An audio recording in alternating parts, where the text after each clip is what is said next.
What's up? What's happening? It's the New York Hardcore Chronicles live. It's alive. Sponsored by New York Hardcore Comics, The Organic Grill, Texas Silver Rush, Your Core Hardcore Fan Page, and Chain Reaction Records and Skateboards. Hello, everyone around the world. What's up? What's up? Yo, that footage at the opening of the show, that was from the other day. I think it was yesterday.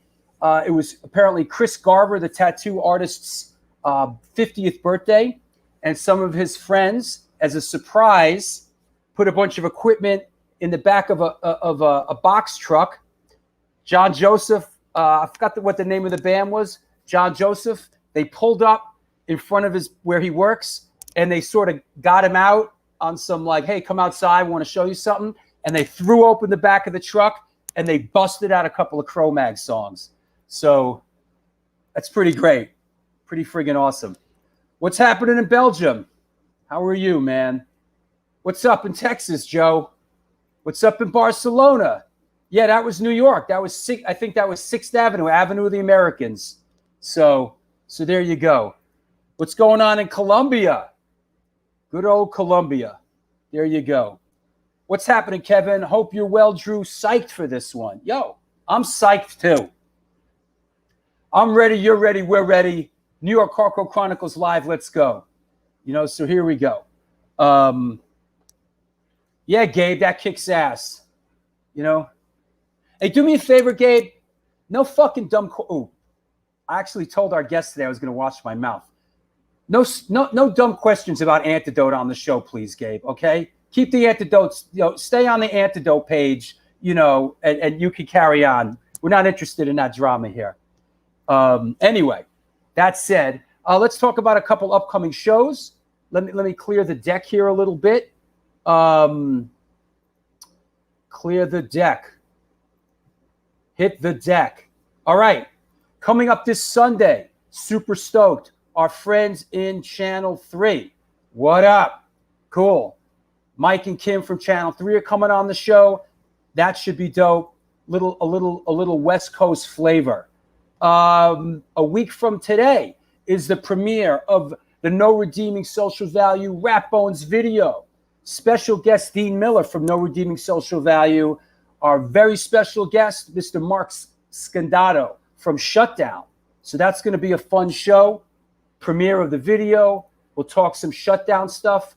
Also, after that, everyone's very excited about this one. Monty Melnick, the Ramones tour manager, coming on the show. Also wrote On the Road with the Ramones. And also, after that, we'll talk about some of the other ones later. But the return of Danny Diablo. What's up? By popular demand, the international superstar himself. Always a good time. Always a lot of laughs. Mr. I'm keeping it real himself, Mr. Danny Diablo. Look at that picture. How could you not love this guy, right? And then, I'll get this out of the way now. And then we got a People's Show coming up with a bunch of my patrons that are on my Patreon page. Want to see you, want to talk to you. All you people out there. We're going to bring a bunch of people on, and we're going to kick it. And also, Our special guest on the show is the teenage sensation band Reaching Out from New Jersey. Bunch of young kids. We love that. Bunch of girls playing hardcore music. We like girls, and we like to see young girls playing hardcore music. That we like. There's not enough girls in hardcore. Yes, it's the return of Danny Diablo's rad afro. Absolutely. Absolutely. Yeah, man. So there you go. And that said, all right, listen, let's keep it moving here. Let's bring on Steven Messina. Hardcore Shutterbug, what's up? What's going on? What's that shirt you're wearing? Was that a sweatshirt? It's my Dead Blow Hammer hoodie. It's getting cold out there in the train yard, huh? In the morning it's colder, but it's still nice. It's. I'm looking forward to hoodie weather. Hoodie weather. That's it. It's hoodie weather. It is. So, there you go. Let's do photo of the day. I know we got a couple of them here. Yeah, it's kind of a special one this week. Let's start with. Wow, there's a bunch of them here, man. Let's start with. No, I want to start with God, there's a lot of these. I don't want to be self-indulgent here. Hold on. Let's start with this one. All right, hold on. There we go. Here we go. Let's start with this. And that said, boom. There you go. Yeah. Yeah, tell us about this. Wow. What can be said? That's the Godfather right there. This is from the Sunday night at the Bowery, Sunday matinee at the Bowery. And just an awesome time that we had. And, Stigma headlining, this Save Our Stages thing, Antidote NYHC and the Craze. This just amazing day.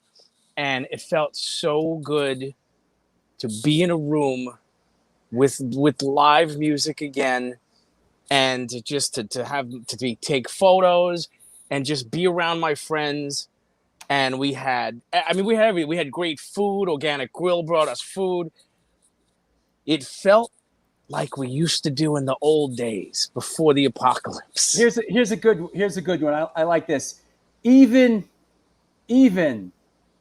Peter Green, Zed himself, from Pulp Fiction, even Peter Green came by. That's right. So he didn't bring the gimp though. No, but yeah, Peter Green. Actually, I was standing in front of the venue and I saw Peter across the street. I'm like, "Yo, come here!" And he came over. I'm like, "What are you doing?" He's like, "Yo, what's up?" I'm like, "Come here." I brought him downstairs, and Stigma was on stage. He was beside himself. He was so into it. Yeah. Let me see. I got a couple other ones here. Yeah, we had a lot of fun with these ones. Listen, it was a great event.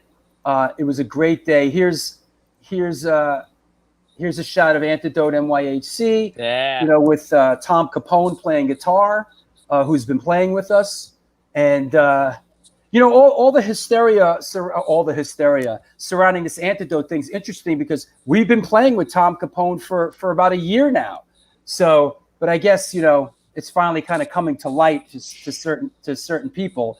But listen, we love playing with Tom Capone, and the set we played was blistering. And sets were fantastic. The sound of the broadcast, was so good. Absolutely, it really was.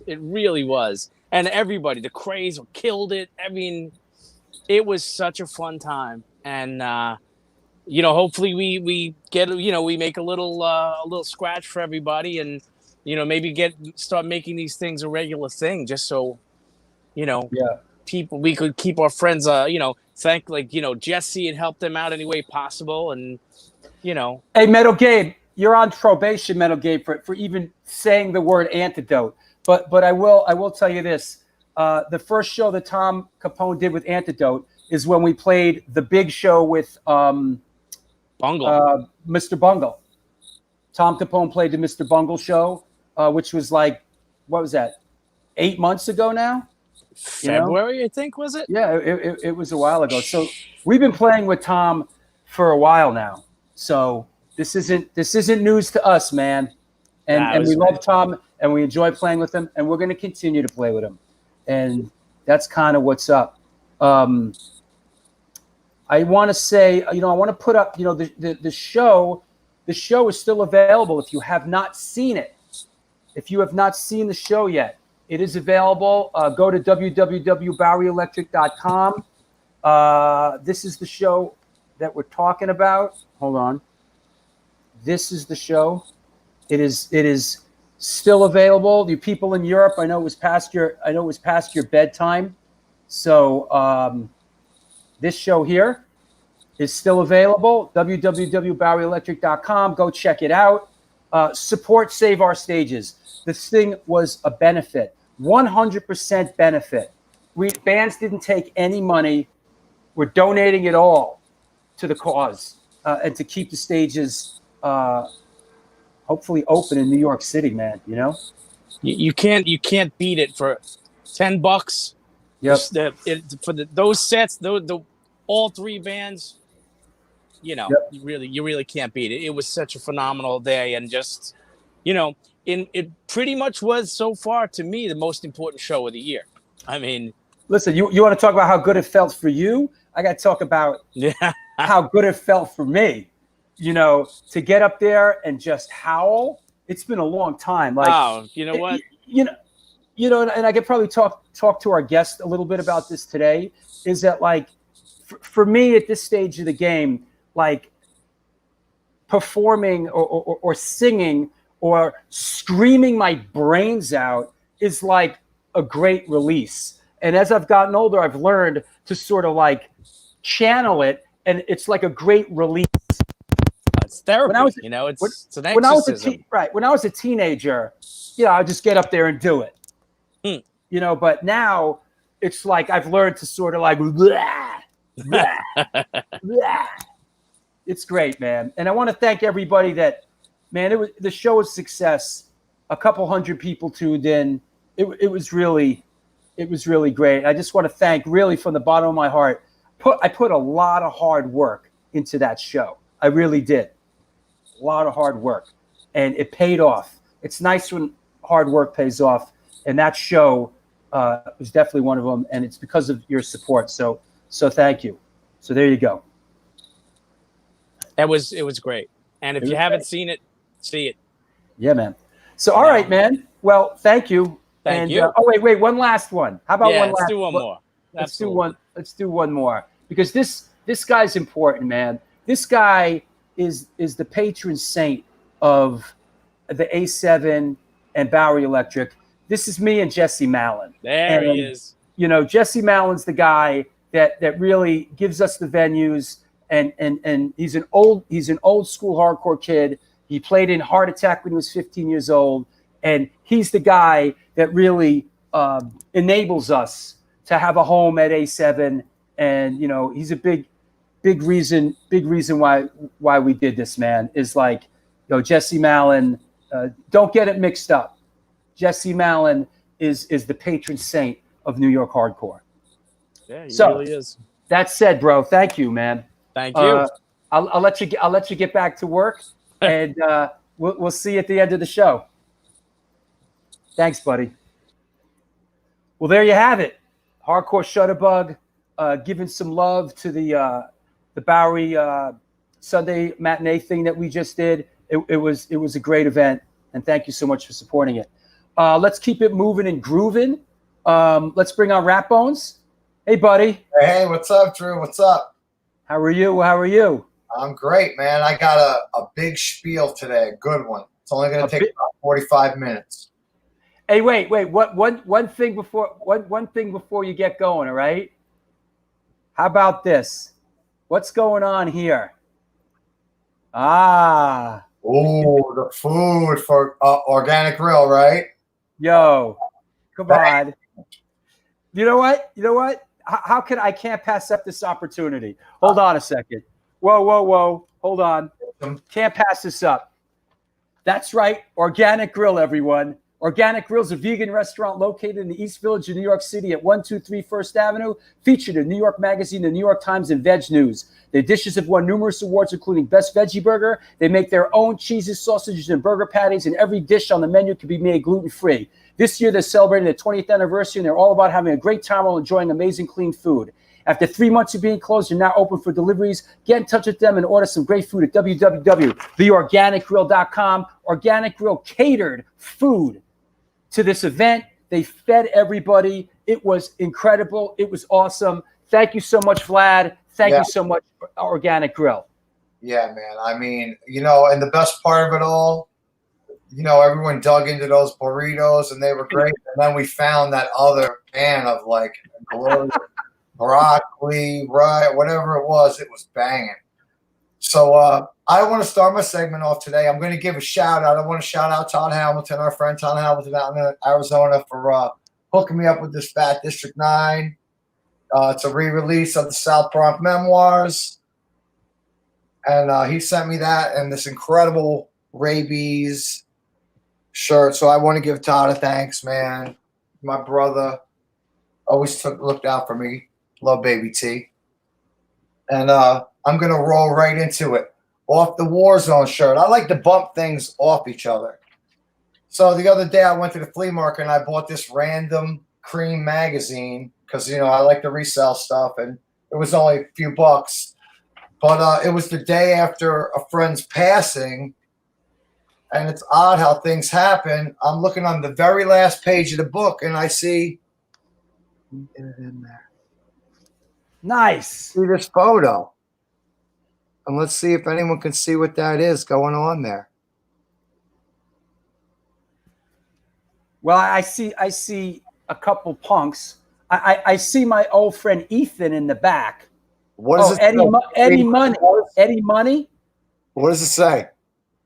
Eddie Money hopes to make a major comeback once his mohawk is complete. Yeah, Cream. But yeah, I saw Ray. So that was pretty cool, man. That's very awesome. Random and very cool. Yep. So I have a few really good collectibles, guys. I've been hunting the flea markets. And we usually do the Savage Sword Conan of the day. But I'm just going to do a comic of the day real quick and then lead into the toys because it kind of has a tie-in also. And one of your favorite artists, Drew, and mine, I got this for like 50 cents. This 20-center. It's got a little damage on it, but it's the Demon. And that's a Jack Kirby. Who dares summon me? Yeah, man, it's hard. So not bad. Who dares summon me? And then I got my tie-in here is I used to love the comics for the ads even. And then there was this cool-ass ad for Pirates of the Caribbean, these old model kits. And the look at that Jack Kirby art, man. Wow, look at that Jack Kirby. Show us some of that Jack Kirby art, bro. This ain't Jack. That's No, the other stuff, the Demon. I saw on the other page. That stuff looks great, man. Yeah, buddy. Come on now. Yeah, he brought this space shit before the Star Wars, right? Man, we love Jack Kirby, man. What else he got? Come on. All right, we'll keep it rolling. Keep it rolling, baby. So on the same day as I found that with the cool pirate ad in it, when I buy random stuff all the time, little smalls, I found a bunch of these a little while ago, and I never thought I'd see them again. But then I got these cool-ass they're marks, and they're so look how beautiful this one is, right? This guy, look at that, how clean it is. So same thing. I paid a couple bucks for a bag of smalls, and I got these cool pirates.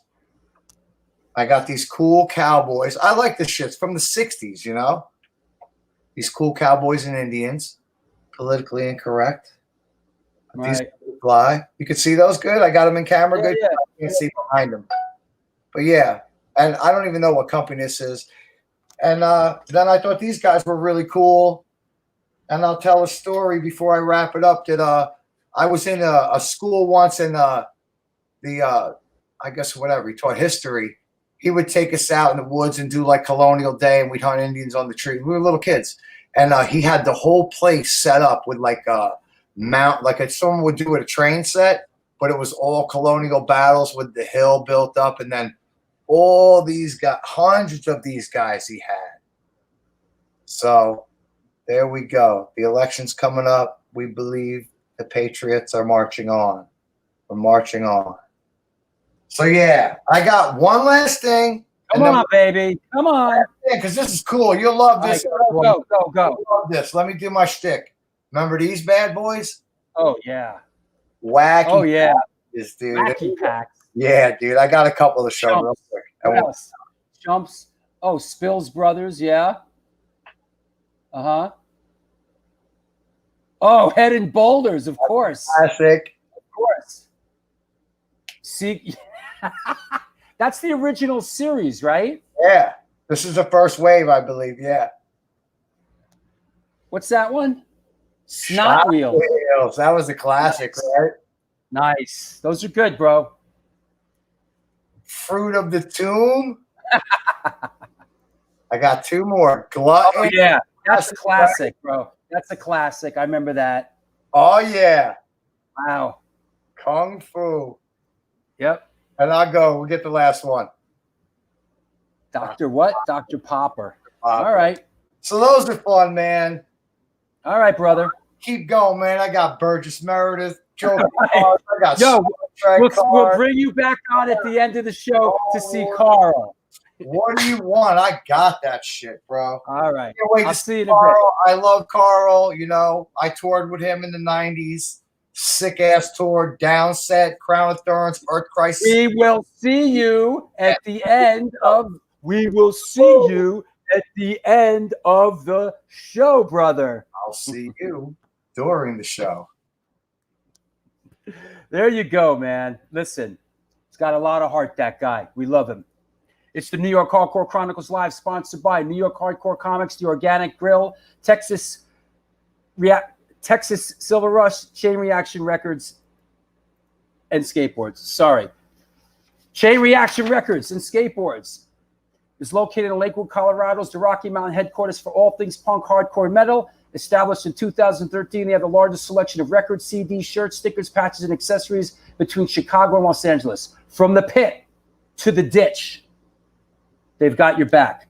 Get in touch with them at www.chainreactionrecords.com. That said, let's bring our guest on, huh? Let's have some fun. You and me. You know? Hope everybody's good out there. Here we go. Today's guest is an American singer-songwriter hailing from the bastion of New York hardcore, Syracuse, New York. He is best known for his work with the bands Path of Resistance, Freya, Vehement Serenade, Apocalypse Tribe, 1,000 Drops of Venom, and of course, the mighty Earth Crisis.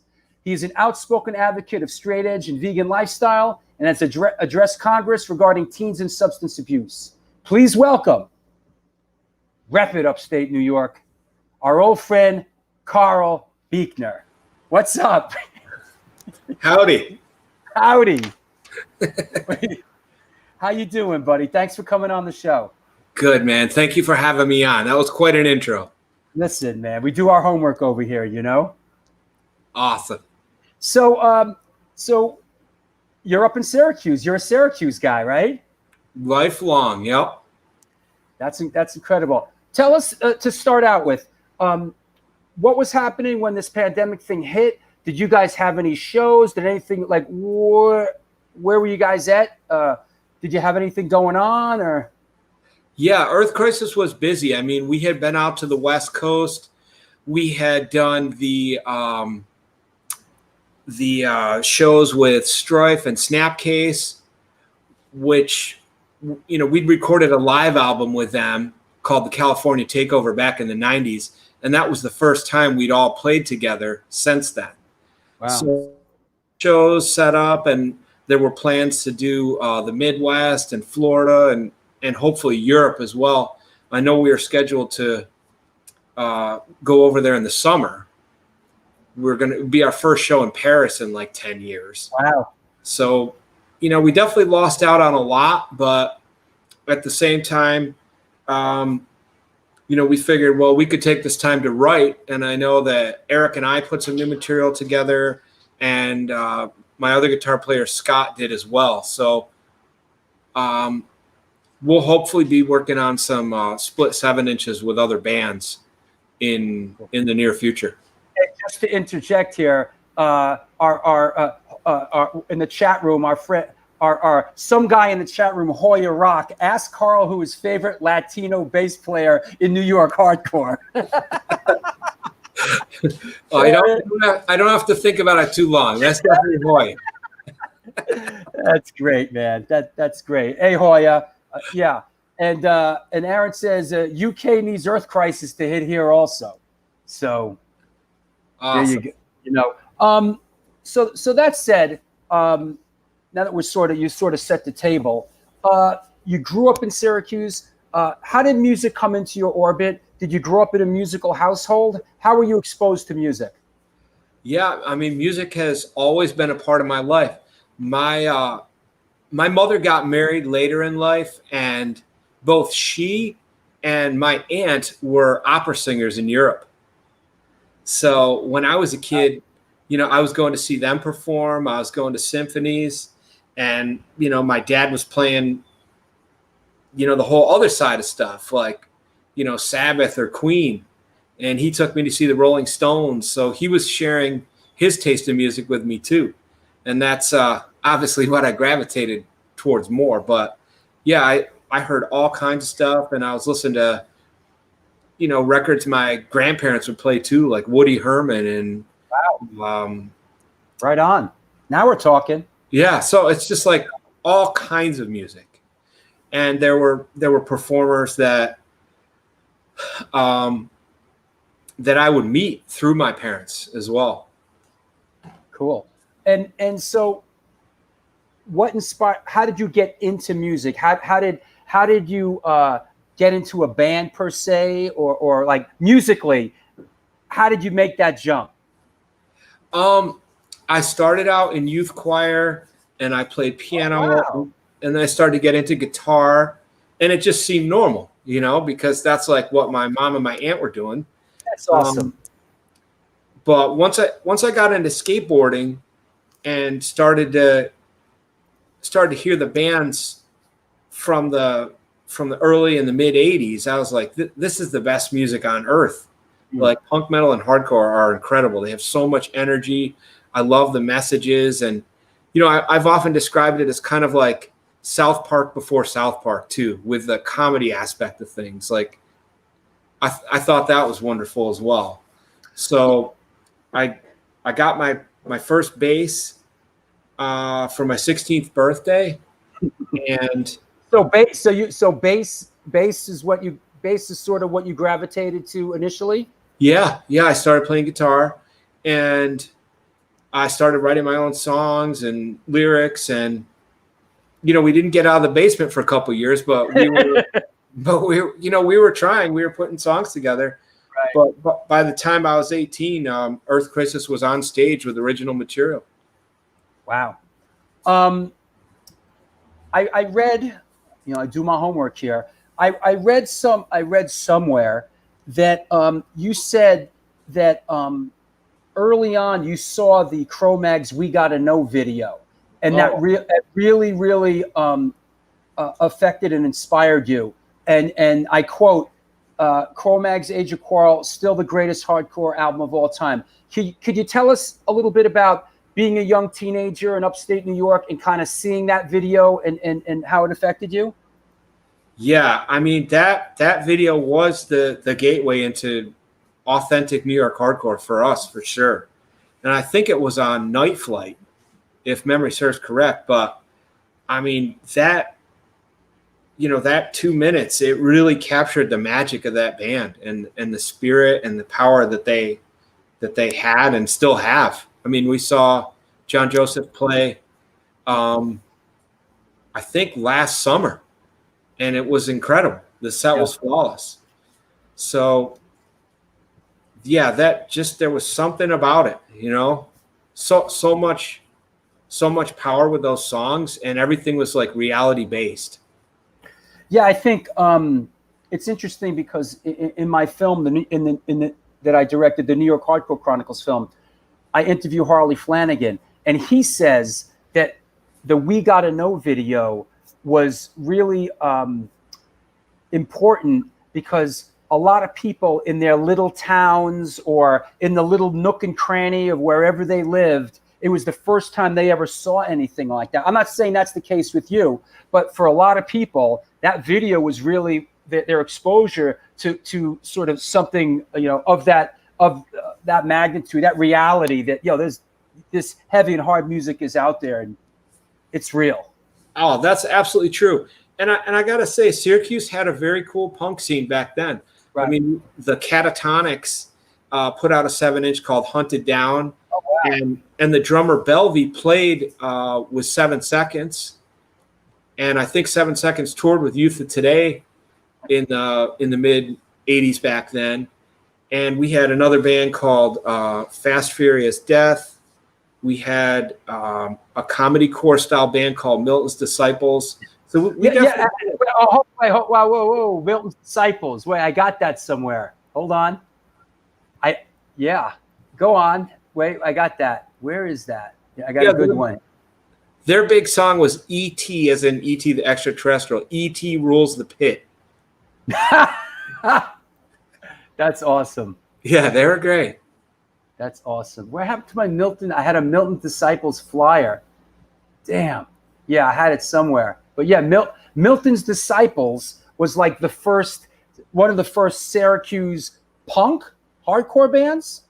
Yeah, and I think there was a band that predated all of those called the Flash Cubes. Right. That was from here. But that I didn't get to see them. I was a little too young for that. Here's a flyer that was given to us by Jonathan Buskie, who's coming on in a minute. But this is interesting. I guess this is from what's the year on this? But this is when the gigs were still in the Elks Lodge. We still did it in the Elks Lodge. Right. I would say that was probably 1990. Yeah. Yep. So that said, it is 89, 129.89. Okay, 89. Yeah, Hunger Artist was from Rochester. Those guys were great. Yeah. And then so you're in Syracuse. Yeah, Milton's Disciples. You know what? Let's do this. Let's bring on our friend, Mr. Jonathan Buskie, who is a musician in his own right, having played with Maximum Penalty, Terror, and a couple other bands. Another Victim, The Promise. There you go. Thank you. Thank you. Manipulate, right. So Buskie just put out this great read, Earth Crisis, Attitude Exhumed, Smash or Be Smashed. Let's bring on Buskie. Let's talk about this a little bit. Hey, Busk. What's up, guys? Another Syracuse guy. Yeah. New York guy by way of Syracuse now. Yeah, there you go. So you could jump in on this. I did my homework here, and a couple of things come up, and one of them is this venue seems to come up a lot in a lot of those old flyers. This place called the Shine Center. Was that at the Syracuse University? Was that the college putting on shows? Yeah, college kids were putting on shows in this amazing auditorium style club. It was incredible. We saw Judge there too. Oh wow! And Zero Tolerance from Buffalo played there a lot. They're an amazing band. Very, very underrated. Cool. Yeah. See, that was pre my time. That was late 80s going into the early 90s. Those Shine Center shows, and I think I popped up around 91, 92. After these shows, they moved to the Lost Horizon. Now that's and that's pretty much where I think I jumped in. And that's kind of, I think, probably Karl for Earth Crisis, where Earth Crisis sort of started really was at those shows, Lost Horizon. This predated that. Yeah, this is like late 80s, early 90s. So yeah, here's a Lost Horizon show here, and yeah, I guess this sort of, correct me if I'm wrong, but this, I hate to use the term, this became your CBGBs, but this became sort of the venue that you guys were that became really the go-to venue. Am I right? Absolutely, yeah. And it's still a venue. Bands still play. Is that right? Yeah. Yeah. Wow, that's cool. And before, Carl, correct me if I'm wrong, but before it became kind of like the scene booking shows there, the venue itself would book their own shows. And it would, they had back in the 80s, Black Flag, Circle Jerks, Dead Kennedys, stuff like that too, right? Absolutely, yeah. Right. I started going to shows there when I was 16. We saw Sick of It All and Suicidal Tendencies, right. BRI. It was amazing. The owner, Greg Italiano, he literally loved punk, metal, and hardcore, and he would get autographs from bands. That's awesome. Yeah, he loved the music so much. And years later, I remember he was getting autographs from the singer and the guitar player, Walls of Jericho. So he passed away a couple of years ago, but he loved music his whole life, and he devoted that club to like this aggressive style. He really did. Well, here's a show. Apparently, this is I think 91. Here's a Cro-Mag show with Earth Crisis on the bill at the Lost Horizon. Yeah.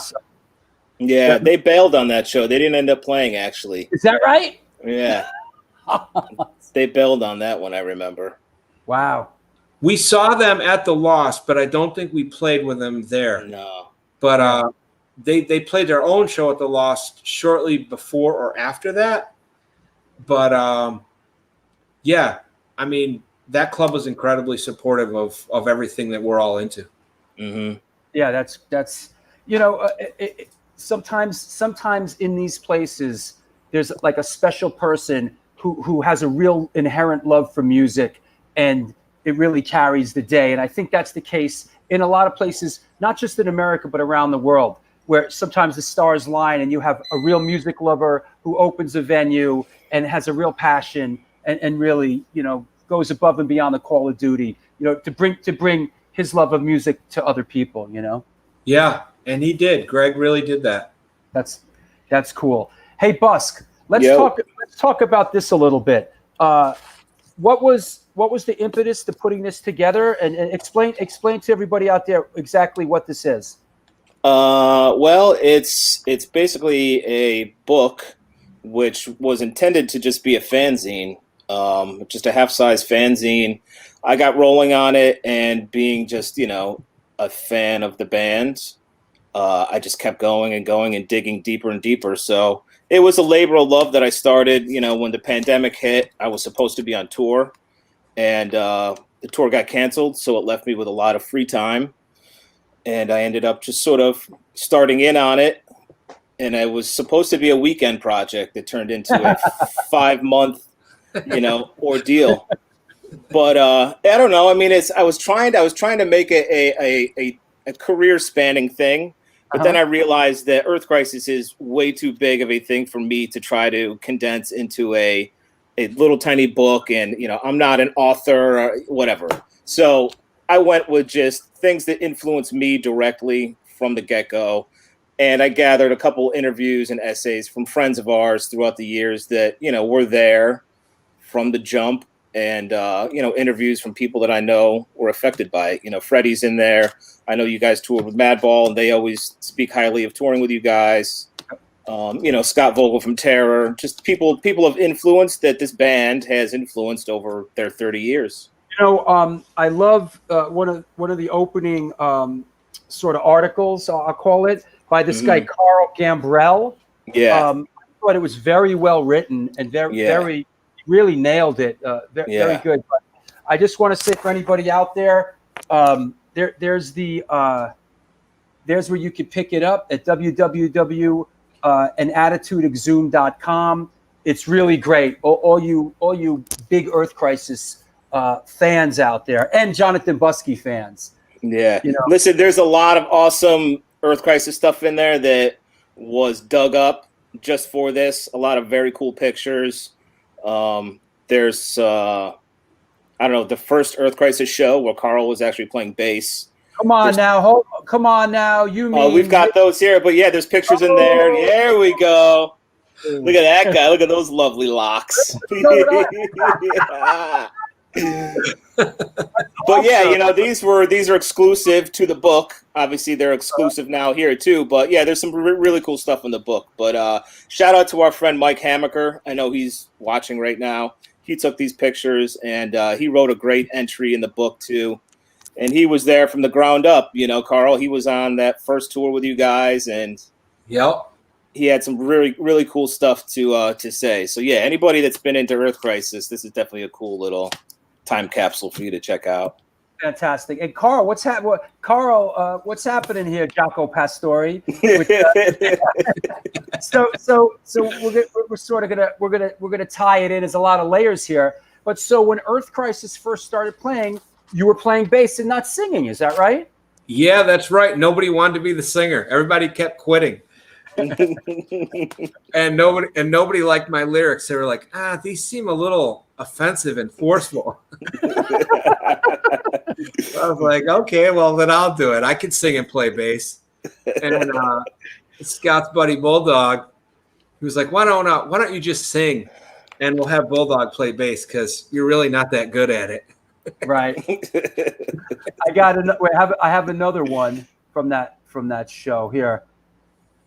Let's use another one from that, which I guess the first Earth Crisis show. Is that right? Yeah.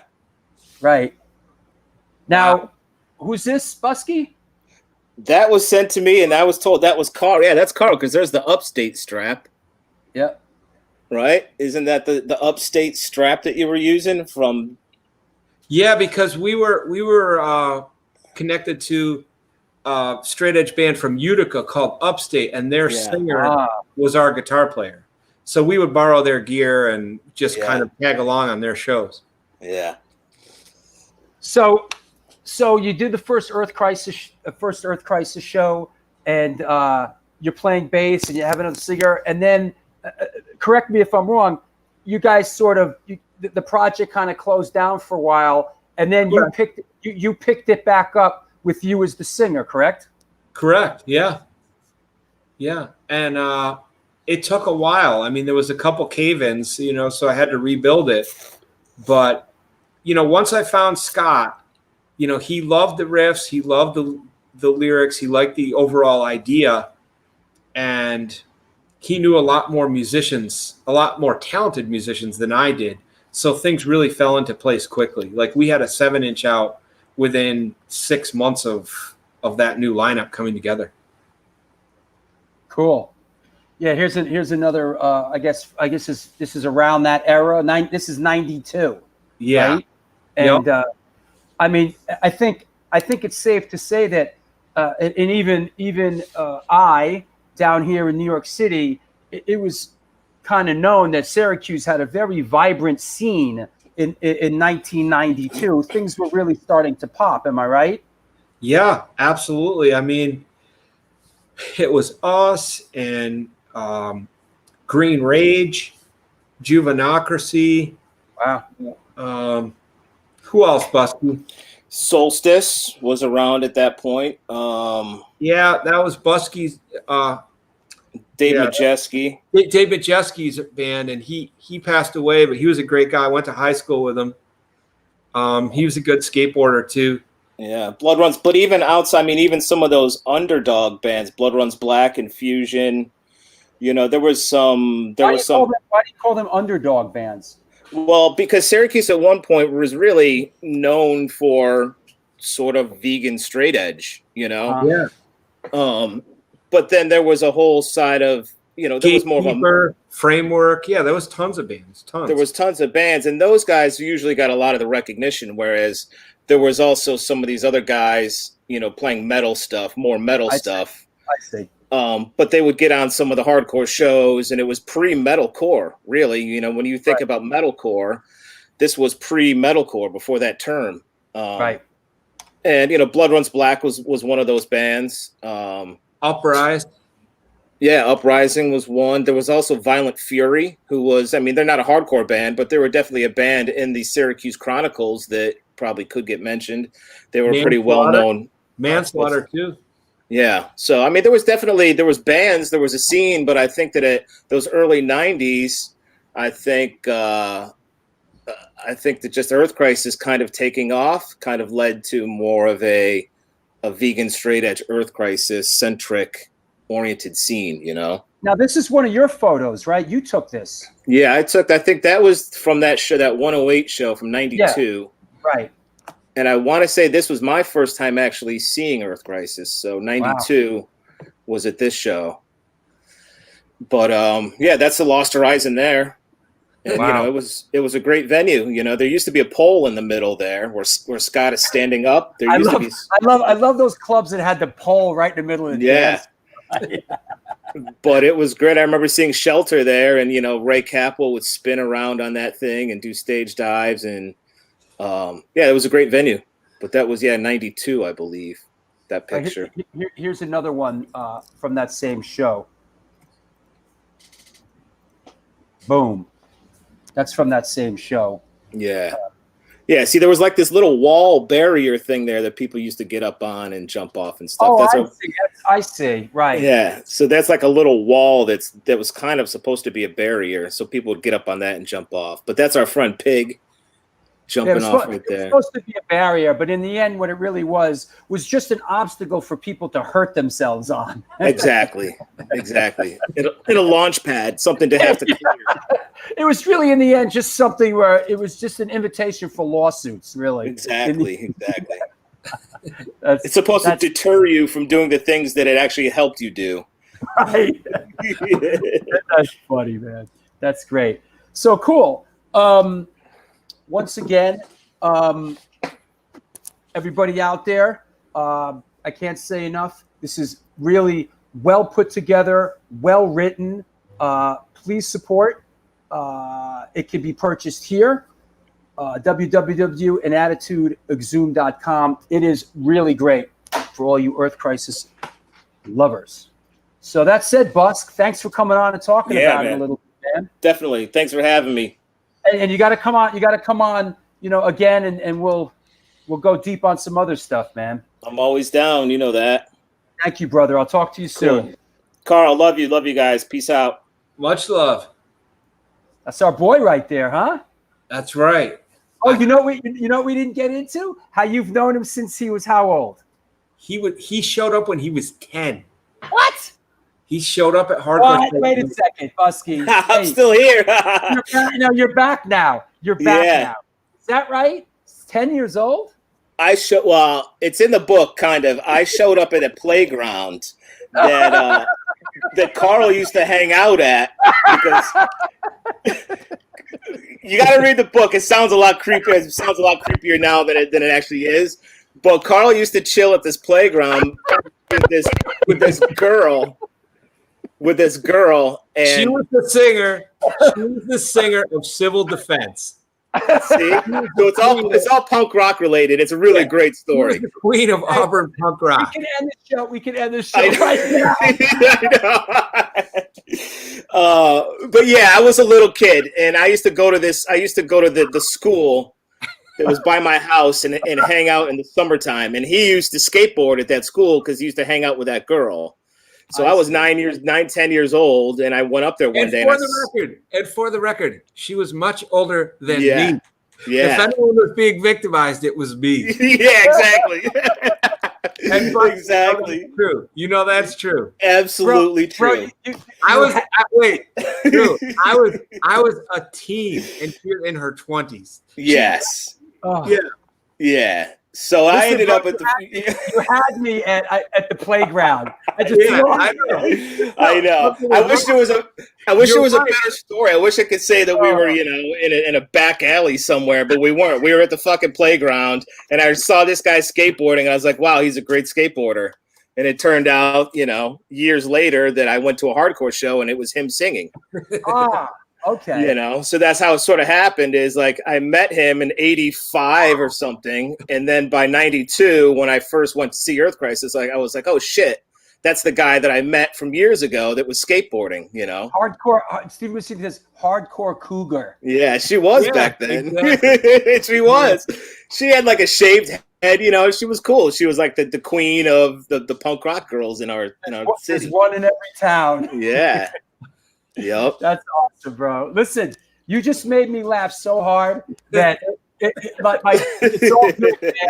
It's all good. You know what? Still got the pandemic going on. Whatever. Yeah, man. See? Oh, thank you, man. We'll talk to you in a bit. All right. Peace. Hey, stand by, man. You know, you never know what might come up. We might have to pull you right back on again. All right. I'm here. I won't go far. That was great, man. That was great. I don't know. For some reason, that just killed me, man. All right. Let me shake it off, bro.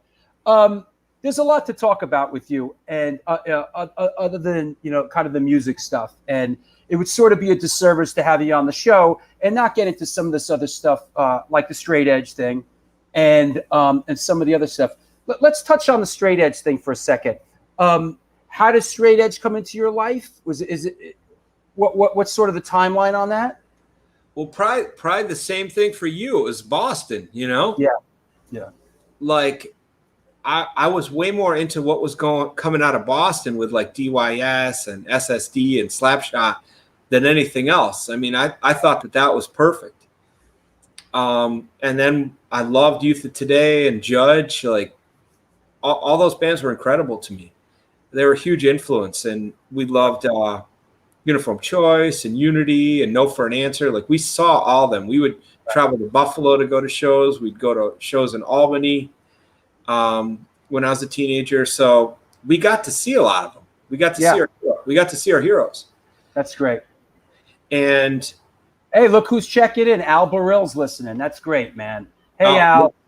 Yeah. That's awesome. Yeah, Al. Yep. That's cool. Yeah, we get a nice crowd here, you know. That's right.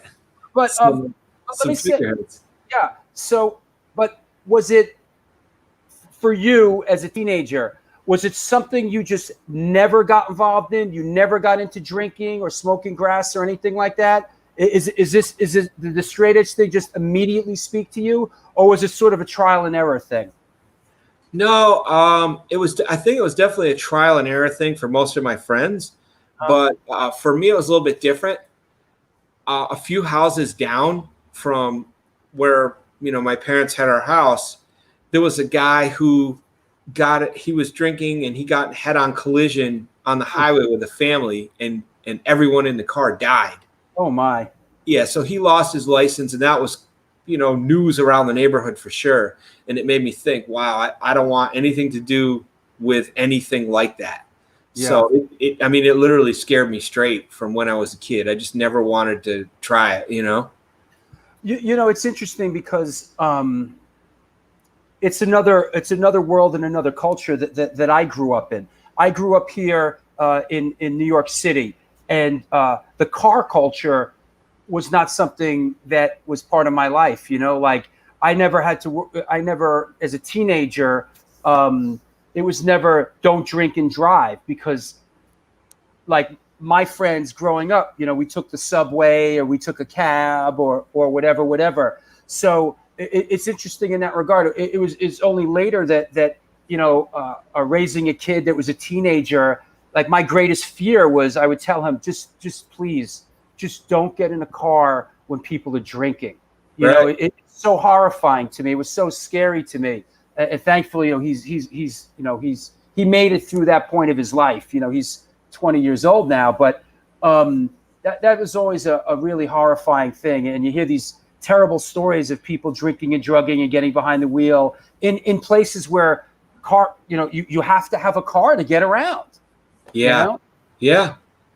Yeah. And that's the thing. I really did. I wanted to be like the best musician that I could be. I wanted to be the best skateboarder I could. Like I had a big half pipe in my yard and everything, and we would travel the contests. And I felt like by avoiding all drugs and alcohol, I would only be healthier. So there was a lot of incentives. Yeah, that makes a lot of sense. And then, what do you attribute the straight edge lifestyle becoming so predominant in Syracuse? I mean, Syracuse is just recognized as a bastion of the straight edge movement in a certain regard. Do you attribute it to anything in particular? Yeah, I think that because of what went on with the economy and a lot of the factories leaving, like a lot of people's parents, especially their fathers, got really into drinking, and I mean, there's 3 universities here. So it's, that's part of the culture. I mean, there's like bars on every corner, so I mean, between it being like a university drinking town and like a blue collar drinking town, I mean, I think there's just like a sense of normalcy around people being perpetually drunk. Yeah. So, and as we all know, not everyone is always the funnest person to be around when they're drunk. You know what I mean? So some people were coming from like abusive backgrounds and they were like, yeah, I don't want to be like my dad. You know what I mean? Right. Absolutely. Another really interesting kind of thing that in doing my research. So you volunteered at the Syracuse Wildlife Rehabilitation Center, right? Yup. Yeah. When I was a teen. Yeah. When you were a teen, and working in a place like that, you really came in contact and witnessed a lot of really sad and tragic cases of animals being abused. And I've read that you've really attributed that to sort of your early songwriting and your early lyrics. Can you give us a little take on that? Yeah. The woman who ran it, her name was Jerry, and she had all kinds of animals there, including like a hawk that had been hit by a car, that she was trying to rehabilitate and return to the wild. And I mean, that was basically like her life. And I would go there and I would get some of the ducklings and I would release them in a pond. If their mother had been killed or whatever, I had an incubator and I would hatch those guys and I would set them loose. And while I was there, I saw animals that had been, intentionally harmed for no real reason other than that the person that did it was sadistic. You know what I mean? Unbelievable. Yeah. And I mean, I think everybody loves their cat and their dog, but when you see, when you see images too of like what's going on in a vivisectionist laboratory or on a fur ranch, I mean, I don't think it's that much of a jump to think that like, okay, well, these animals are all mammals. They're sentient beings. They're crying out in pain. They're trying to free themselves. I mean, to me, it all connects. I don't really see that much of a difference between a cat and a dog and a raccoon or a fox or what have you, So I kind of viewed them all as the same thing. They're individuals. They're sentient beings. They care about each other and they just want to be free, So I think that's what set me on the path, and that's what made me angry about the, towards the people that were so abusive. Yeah, and it wasn't just like a picture I saw in a magazine or a video I watched. It was like real. I saw it. Of course, and I think also being a young man at the time, a teenager, you really it really affects you. It really affects a growing a youth. In the early years. True, because you're not like your shell isn't as hardened. Yeah, right. as it gets later, Yeah, absolutely. And so you sort of take these you took these experiences, and at this time, Earth Crisis was really kind of gaining momentum, and you really focused it into Earth Crisis, and which really put you guys at the forefront of pretty much the animal rights, I don't want to say put you at the forefront of the animal rights movement, but it puts you on it puts you on that focus and on that radar screen as well as the straight edge thing. Right, within the hardcore scene for sure, because Youth of Today was pretty much over, Judge was over, Gorilla Biscuits, like they'd all gone on to other things. They became like Shelter or Quicksand or what have you, and I was like, this is I'll be the standard bearer for this till the day I die for sure. Good for you, man. Right on. Was there a point like in Earth Crisis? I mean, was this a group? Was this a group consciousness? Oh, absolutely. Tell us about that, because we're speaking to you here, and yet you're in a band with 4 other guys, right? So, absolutely. So tell us a little bit about like the group dichotomy and how that worked. Well, first and foremost, Earth Crisis would not exist without Scott Krause, Bulldog, Eric Edwards, and Dennis Merrick. Like, when it comes to the whole vegan straight edge ideology and conservation and animal welfare, like, everyone is on the exact same page. We all, feel the same intensity about those things. And, being locked in a band room and being locked in the van on tour, we would talk about it. It was almost like we were, developing an ideology or a philosophy or a strategy, a game plan. Like, how do we actually make this stuff change? How do we actually get this message out to people? And, I remember the first thing that I thought, I was like, time is going to be the most important thing. Like, this has to be a constant effort. We have to stay on target with the whole thing, with every record. So we would write theme albums, and they would be about different things, but for the most part, like, the majority of the lyrics would always be about, environmentalism or animal rights or specific aspects of it. Like, later on, we wrote an entire album that was just about animals being tested on in laboratories. But we try and do it in a unique way, like break it into 3 pieces. Here's what the animals feel, here's what the protesters feel, and here's what the people that are experimenting on them feel. So just try to explore all the different angles to push that message home. But like I said, I mean, it's more than just like, Bulldog's bass line or Dennis's drum beats or Eric's leads or Scott's riffs. I mean, like, everyone agrees on this stuff, and that made us, I think that made us unique. And the fact that, and there's been different points in the timeline where we got into a different vehicle and we got into Path of Resistance to continue on with the message. But I mean, Earth Crisis has basically existed in one form or another with the same 5 guys for going on close to 30 years. That's awesome. I mean, having that continuity in a band is incredible, Yeah. And of course, I mean, you guys have been around for that amount of time.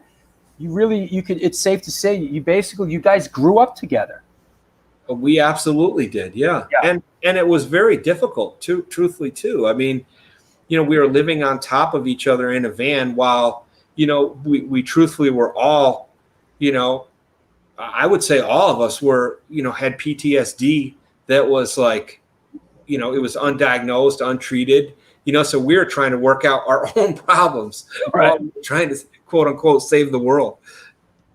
Here's something interesting that just came over the wire. Earth Crisis completely passed me by. I heard the name, but never knew the ethos or music. This really appeals to me. If the music's any good, they may become my favorite band. See? That's awesome. Hey, and that's one of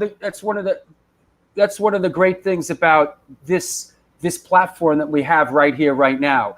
And we were talking about how, in the midst of sort of this global pandemic thing, one door closes, another one opens, and now we sort of have this forum, and it's just become very successful. And we have this great community here that tunes in from around the world. So we really appreciate it, Yeah, that's a really cool thing to read, and that's why all these interviews are so important. And I'm thankful for you for doing this, and everybody else that's done the podcast and all the other things, because every day is somebody's first day. Yeah, that they're going to hear about vegan straight edge, or they're going to hear about vivisection or whaling or fur ranching or all these other atrocities that could be brought to an end if enough people were aware and pushing to make it stop. So, you know, it's really valuable. And for sure and certain, I mean, there are a lot of people in bands that have like a genuine love for Earth Crisis, you know, and maybe we're not necessarily musically their favorite, but they're cheering us on because Right. of what we're saying, you know. And then on the other side of it, there are some people that just like the heaviness of the riffs, and you know, they might not necessarily agree with even part of what we're saying, but they still value us. So that's cool too. Yeah, and I'm sure on the flip side of it, there you've encountered through the years people that are you know, take offense to it all. Absolutely, yeah. Yeah. And especially being from where we are. Yeah, you right. know, because Let's talk about that a little bit, yeah. we're Let not. me just interject a little bit. Just for those that may be checking a little bit late, you guys are from upstate New York. Upstate New York has a long history of hunting and sort of a real blue collar kind of factory drinking and drugging mentality as well. Now, and I love upstate New York. Don't get me wrong. This is no way a slag on upstate New York. You know. You're just telling the truth. Yeah, right. You're just telling the truth. Yeah. And that's the thing. I mean, you know, people outside of this whole thing, when they hear Syracuse, they think, especially in other countries, they think, oh, is it near Queens? Is it near Brooklyn? Yeah, right. Yeah, we're 6 hours north of all that. And we would go down there for shows. We'd go down there to play as well. But and you know, of course we're a New York hardcore band, but in another way, you know, we are distinctly different in that we are a Syracuse, New York hardcore band. And like I said, 6 hours north. If you're in the city, you can drive 45 minutes and be in the countryside. You can drive an hour and a half and be in the Adirondack Mountains and maybe see a bear. Right. Or coyote or something. You know what I mean? There's like, so we're like on the edge of the wilderness.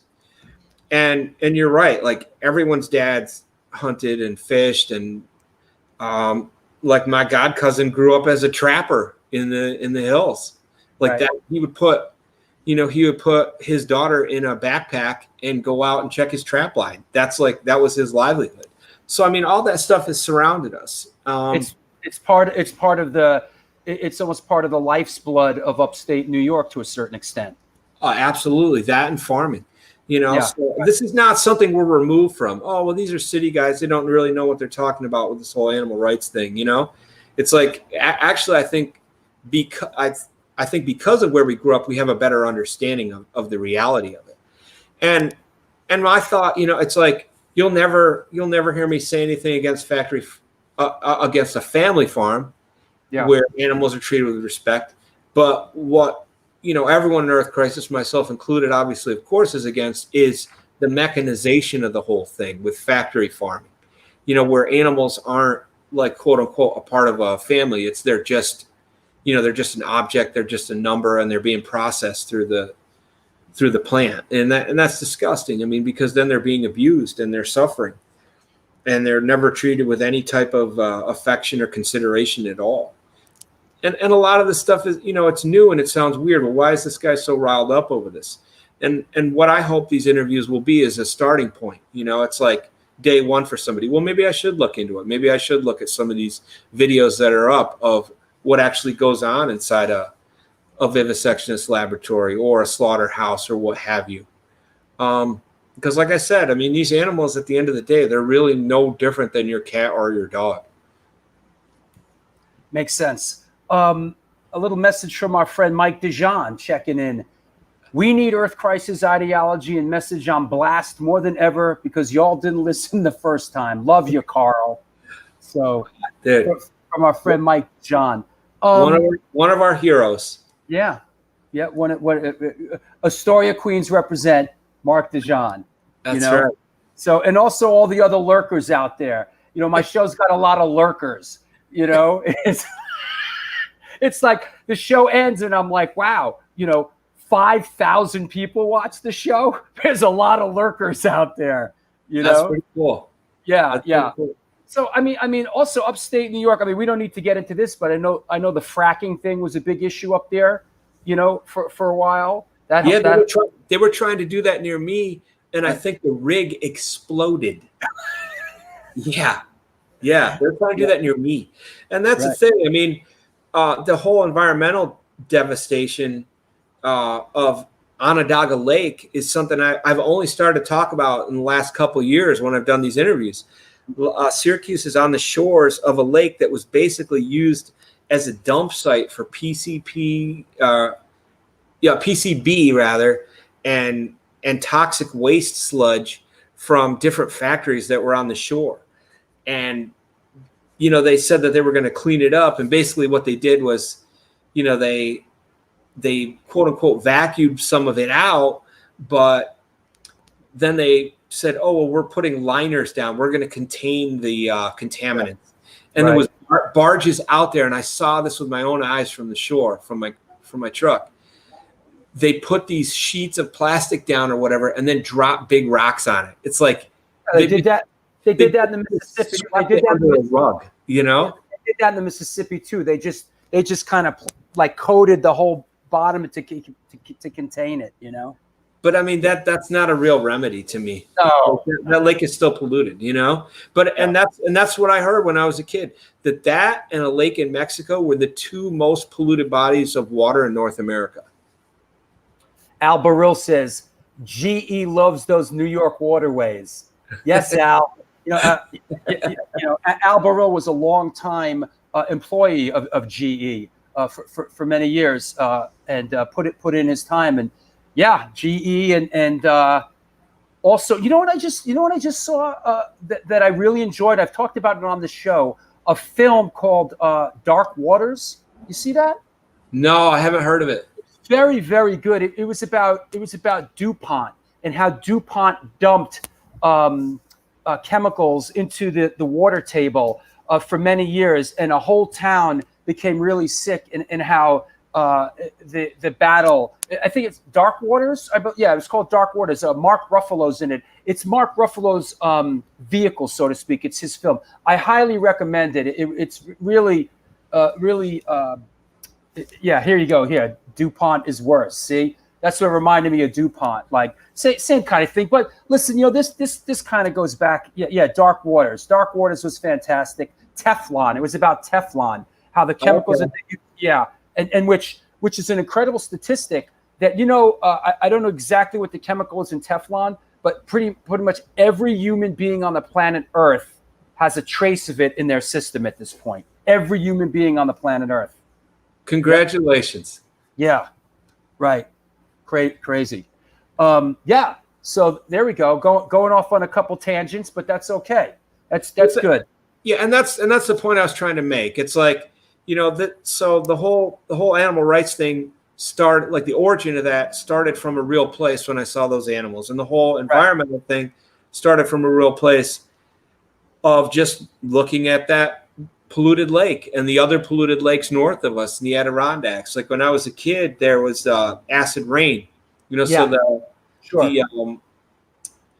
the pollutants that were coming from the smokestacks in the factory would go up into the atmosphere, and they would come back down. And I think some of it had to do with like radiation too from the nuclear plants on Lake Ontario, and it was all mixing together, and it was killing the aquatic plants and then the marine life in the Adirondack lakes. And people would wonder why are these lakes up here so pristine and beautiful? How come I could see the bottom? And I know. Chemicals. It's wild. So, I mean, that was part of it. Part of the mission of Earth Crisis was a bit of a Paul Revere whistleblower message. Yeah, that makes sense. And listen, you guys have stayed the course for many years, and you've never wavered, and you've garnered a lot of respect for that, man. People come and go, and you guys have really, through the years, really stayed true to your ideals, man. And I commend you on that. That's really incredible. Yeah, I mean, when you've had the ability to to see some of the things that we have and grow up in the way that we did, it stays with you, you know, and we're lucky too, because, you know, we have genuine friendships with each other. And I think a lot of times guys in bands are just guys that want to play music, you know, Yeah. but we're bound by different things. We're bound by a genuine friendship and these shared beliefs and the love for the music. So it's like everything aligned perfectly for us. And we've been very lucky. Well, I think, you know, you guys took up some very serious messages, and in a way, you guys had to bond together and stick together. You had to. I mean, if you know, with great power comes great responsibility. You know, that and people were trying to kill us, so we had to. Right, exactly. Thank you. Hey, Earth Crisis is coming to town. Let's get them. Let's get them. I mean, I'm sure you've dealt with that, right? Yeah, for sure. I mean, the whole Nazi thing was real big in the 90s. I mean, they were definitely out there in force, you know? And the whole Nazi thing, and how does that pertain to you? Why would Nazis have an issue? Why is that such a, you know, Earth Crisis is coming to town? I mean, you know, we wrote the song Unseen Holocaust. We wrote Breed the Killers. So, I mean, we were kind of provoking it, but at the same time, you know, it's like we're trying to make a point and share an idea, you know? Right. All right. That makes sense. Thanks for pointing that out. We actually wrote a song with a lot of lyrics that antagonize them and challenge them to come to our shows, and we had challenged them to violence. Excellent. You know, there you go. Let's before I take a break, I want to just put this up for a second. This is kind of an iconic New York show. Do you remember this Tramp show? Yeah, I do. Yeah, and if you remember, I think at the time, this is hold on. At the time of this, I was managing. You remember, I was managing Fury of 5 at the time. And yeah, so you know, Fury of 5 was a pretty aggressive band, and this was like a real. I mean, looking back now, this was a real landmark show. Yeah, for sure. Could you give us a little perspective on when you guys would come down and play Manhattan and play New York? Do you have any fond memories of that? Yeah, absolutely. I mean, we played CBGBs, we played Tramps, we played Wetland. We'd go a little bit south into Jersey and play Stone Pony. And all those shows were amazing. Also, we played out on Long Island a couple times too. Yeah. You know, so we got to know everybody. And I remember when we played a Tramp show, I stage dived. And the bouncer said, you know, the club had said there was no stage diving. The bouncers didn't know who was who, and they started to drag me around. And the crowd grabbed my legs and was pulling me one way, and the bouncers were pulling me the other way like Gumby. You know what I like about this is a shot of, I guess, from that outside that show, that trip. What I like is like I like this sort of it's a prerequisite that if you're going to hang out with this crew, you better be wearing shorts. Longs, no longs, all shorts. You know, that's right. And look how untattooed everybody was back then. And yeah, and you know what? Also, you know what I have? I found this today. Oh, I got to show you this. Where is this? Oh, I got to find this. So every now and then. Because just looking at the gear, and when everybody was sort of wearing you guys made those great. You know, I'm just going to show the picture, okay, and we'll take it from there. This is a shot of me and Roger Moret on the set of the Agnostic Front video "Gotta Go" that I was directing, right? And every time I post this thing, somebody says, "Yo, do you still have that Earth Crisis jersey?" Because back then. It was a real champion jersey, right? Yeah, they were. I mean, there's nothing better than mesh shorts and a basketball jersey when it's hot, you know?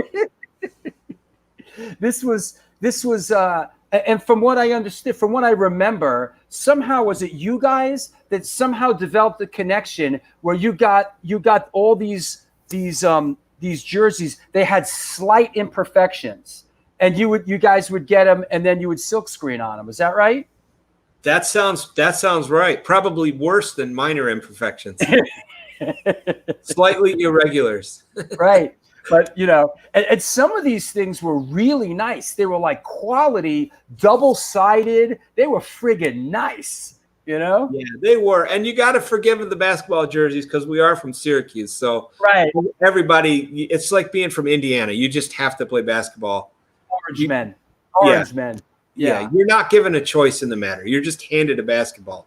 That's right. Are you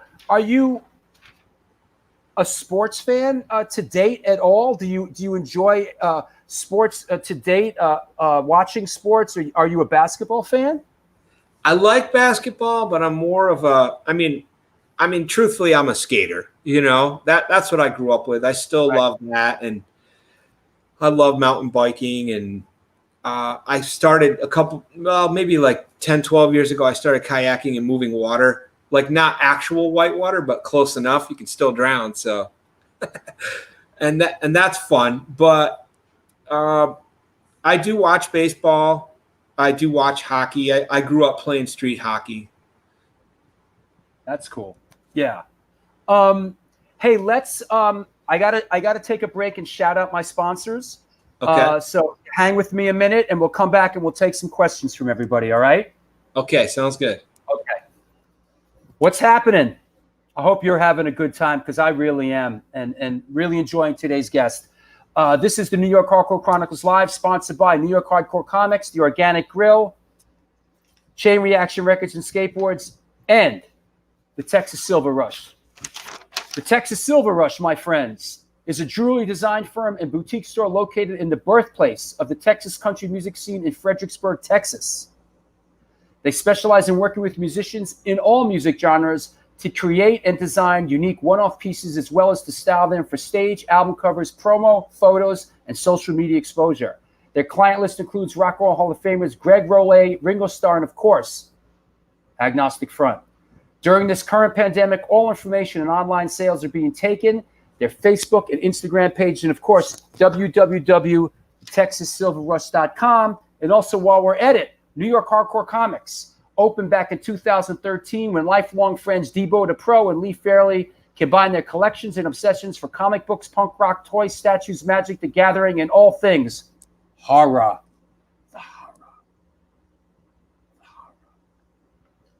The store's located at 117 Main Street in lovely Dobbs Ferry, New York. If you want to support them during this pandemic, please contact them via email at newyorkhardcorecomics@gmail.com or any social media channel for an exclusive store package. Right on. What else do I need to mention? Oh, a couple other shows coming up. Just so you know. Actually, no, I think we did all the upcoming shows. We all know the next one is Channel 3, so everybody be around for that. We got a couple other things that we're working on. A couple cool shows coming up. So there's that bit. Also, I want to mention, for those that may not know, for those that might be stopping by for the first time here, there is a Patreon page, and you can be a patron. And that's what enables this show to happen, is your support. Please go check it out. www.patreon.com/Drew Stone. There's different tiers. There's a $2 tier, a $5 tier, a $10 tier. There's a bunch of different stuff. So please support the show. A lot of people do support the show. And also, we do special private shows for the Patreon page. I just posted a 15-minute show with Chaka Malik from Burn and Orange 9mm. That's exclusive for patrons. Also, up at a certain tier, we do New York Hardcore Chronicles 10 Questions, starring you, directed by me. So yeah, so the Patreon thing is what keeps this thing going. It's your support is what keeps this thing going. And Don't get me wrong. This show's a success. And yeah, don't be a lurker. Joe Ack. What's up, Ack? What's happening? In Tallahassee, bro. Joe Ackerman in Tallahassee, star of the New York Hardcore Chronicles film.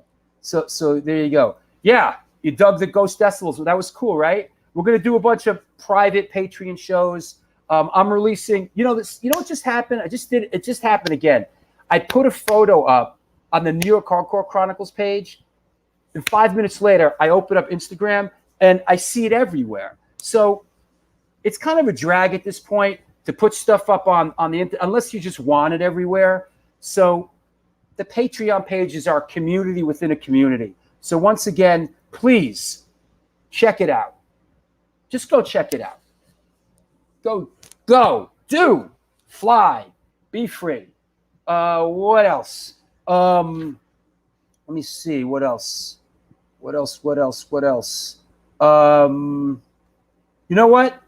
For those antidote lovers out there, if you have a communication device, please follow on Instagram at @antidote_New York Hardcore. That is our new Antidote New York Hardcore page. That's how we're communicating with our people, because we do not, obviously, for those that know, are not involved with the Antidote page on Facebook anymore.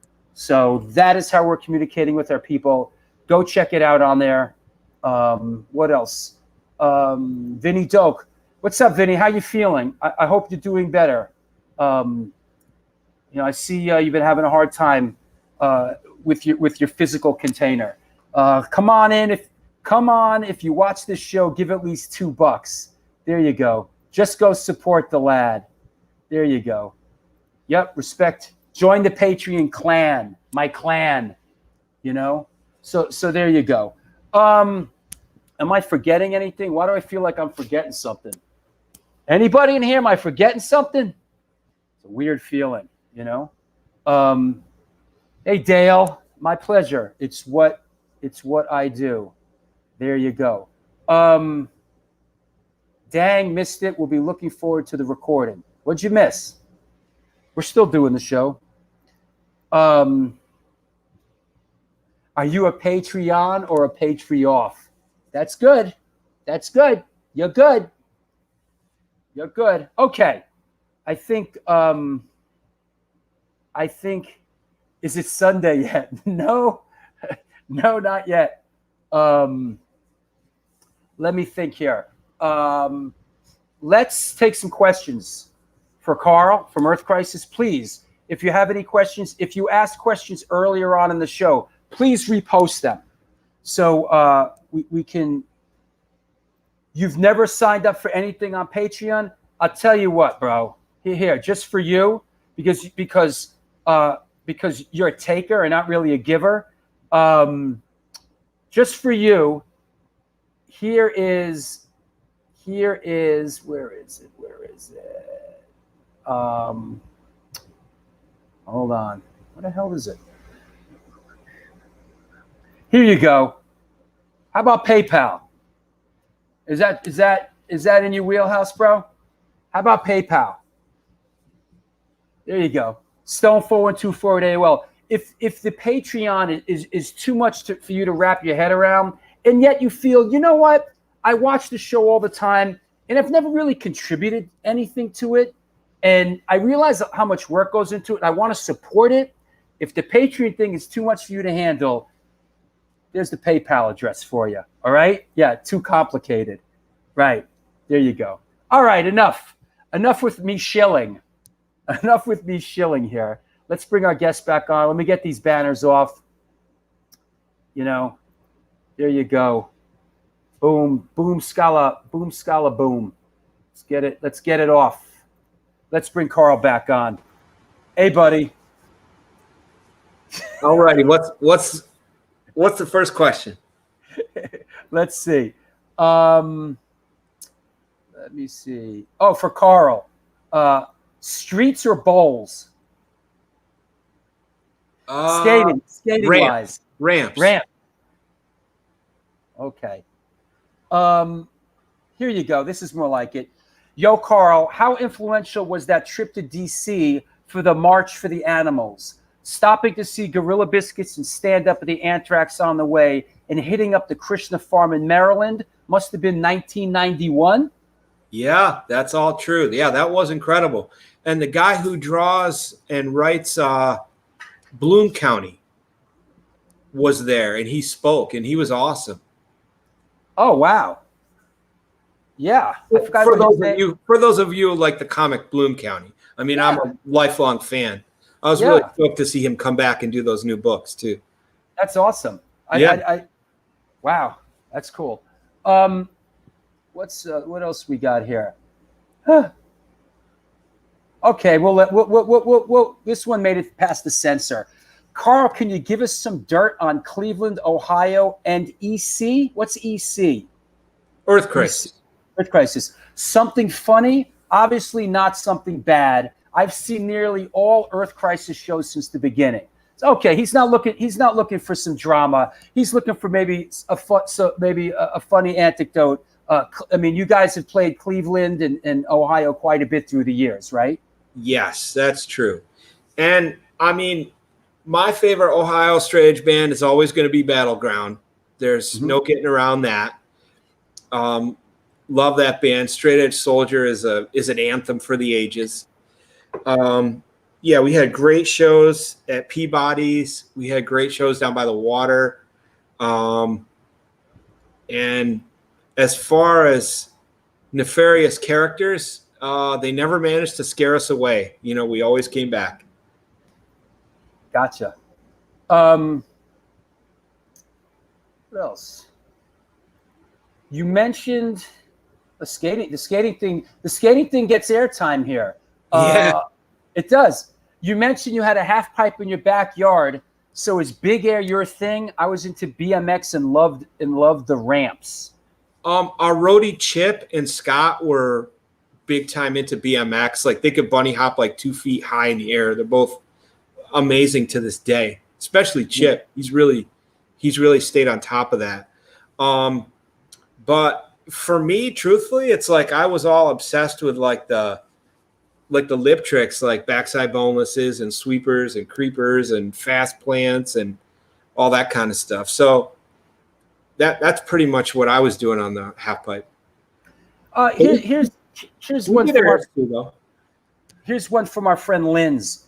Did Karl and Earth Crisis envision that the vegan straight edge movement would go as big worldwide? And at what point did they realize how influential they had become? Saw them in Bradford on their first UK tour, and they spawned a new scene here. Yeah, I mean, that's pretty cool. I mean, we were trying to be encouraging towards our friends.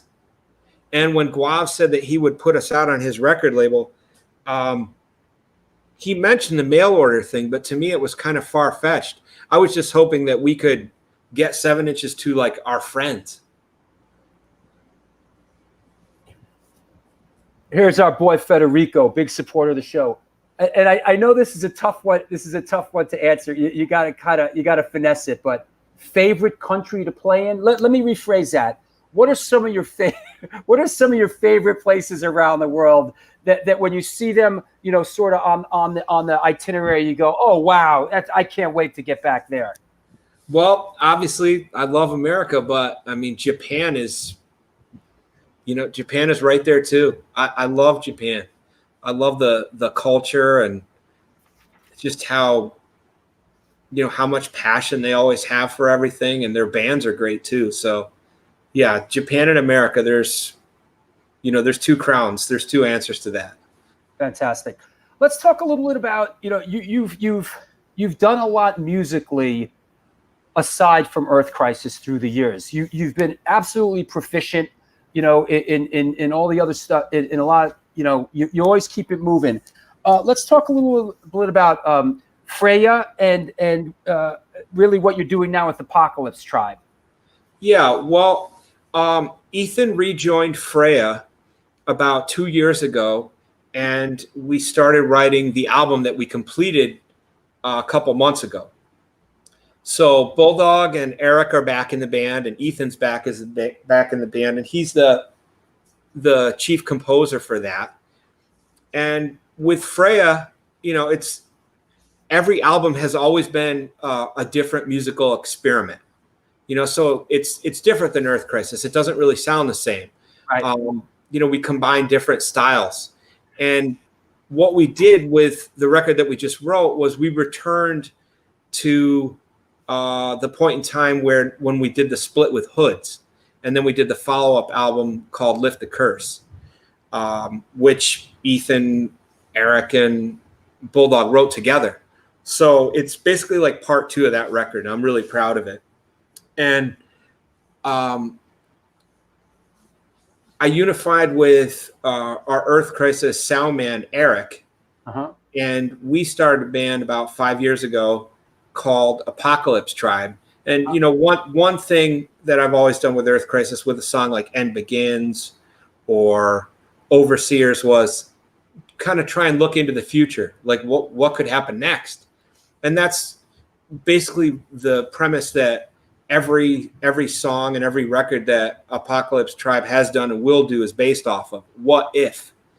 So Apocalypse Tribe always has like a genuine science fiction theme. And the record that we put out on Indecision a few years ago was called AI, as in artificial intelligence, AI Mageddon, and how if you kind of follow the patterns and you're listening to some of the experts, it really does look like life on Earth will be very different for humanity in the coming decades, with everything going to robotics and automation, and how it's negatively going to impact like our personal liberties and maintaining any types of cultures or traditional belief systems. It's like, in a lot of ways, like a surveillance police state could become a real thing. Like a whole post-industrial plantation could become a real thing. And that's something that I touched on with Earth Crisis on the Slither record, but it's the overall theme of Apocalypse Tribe. And we're working on another album now. We've already recorded some of the songs for it. It's called Nightmare Scenarios. And it's about all the different ways that a society could be routed into something that's utterly unrecognizable from what it originally started out being.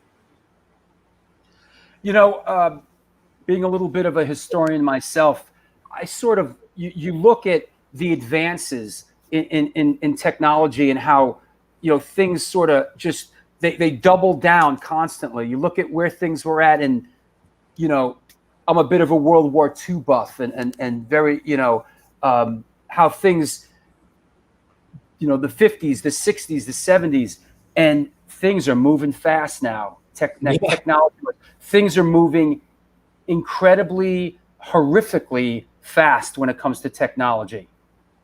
Yeah, and when it comes to like multinational corporations and governmental control, I think we are more threatened than we are served by a lot of these advances in technology. Yeah, I'd agree with you on that, and I've said this on the show many times, but this whole fallacy that this is get connected, that this keeps us connected, is an untruth, because what this is doing, this is pulling people apart. Connection is community and culture, and people being involved with each other in a tribe-like sense. And this whole thing that's being sold as, stay connected, and that whole bit, I think that's a pretty dangerous precedent. But, I think so too, because it's like, are people having real experiences? It's like, right. My dad, he was a mountain climber when he was young. And one of the things he did for me when I was a kid was he would take me places and he would do things with me. We'd like ride bikes, or we'd snowshoe, or we were out like fixing the barn or building I would work on his job sites too when I got a little bit older. Yeah. On his construction sites. So it's like, obviously I'm a lifelong Star Wars and Lord of the Rings maniac. I can draw the map in The Hobbit by hand. I could draw the map of Middle Earth and Mordor. And So I'm just saying, it's like, I love science fiction. I love fantasy as well. But it's like, I've always been like rooted in reality. thanks to how my dad raised me. This is how this works. This is how you fix this. This is how you build this. And his work ethic has stayed with me, and I've applied it to music. But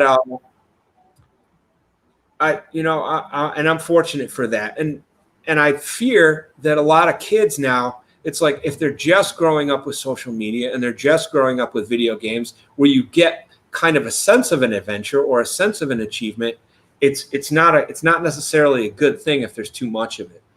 Because it's like, I think you need holidays. You need to eat with your family. You need to actually sit across from a table and build things, or experience a meal, or this aspect or that aspect of a tradition, something that you rely on. It's seasonal. Those are beautiful things.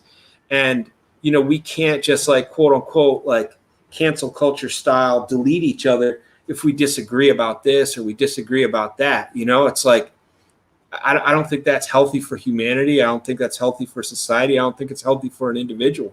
It's like, we got to accept each other's differences. And that's one great thing about being a part of a family. It's like that you hold the family together, even if you don't all agree on everything, even if something is inconvenient about this person or that person. So you could just we agree to disagree, right?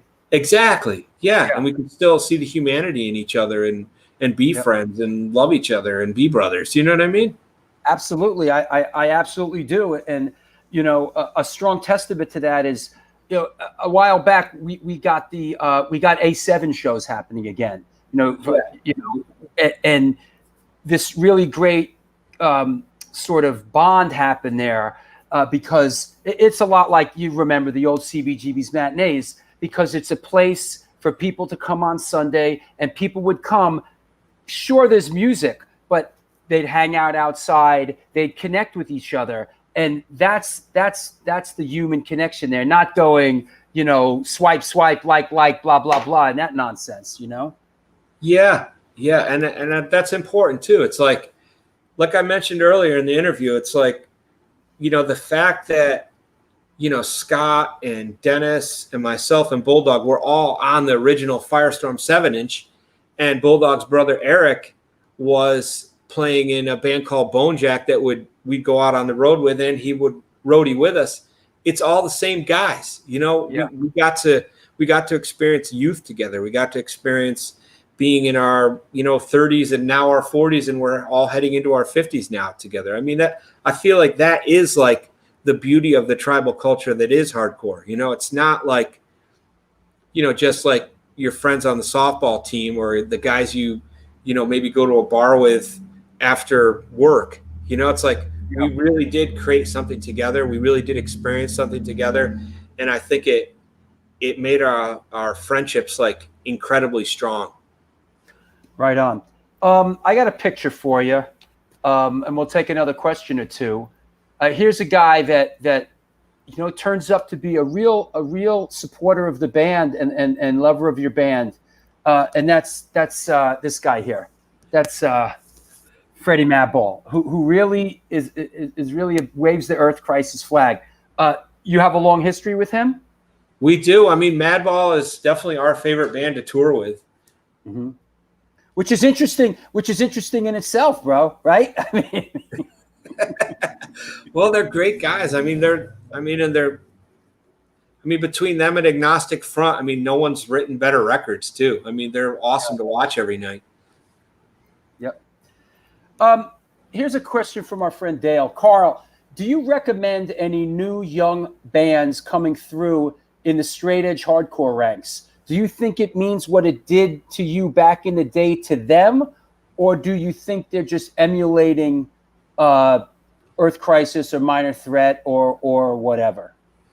I think we all got to be real careful when we look at that kind of stuff and try and analyze it, because the reality is it's the same spirit. When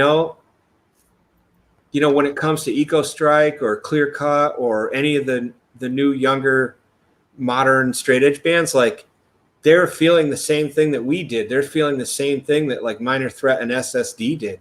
They're trying to recreate it, and they genuinely are. Yeah, that's great, man. This is an odd one. What do you think of the metal hardcore controversy? Is there a metal hardcore controversy? I feel like Earth Crisis helped blur the lines in the 90s.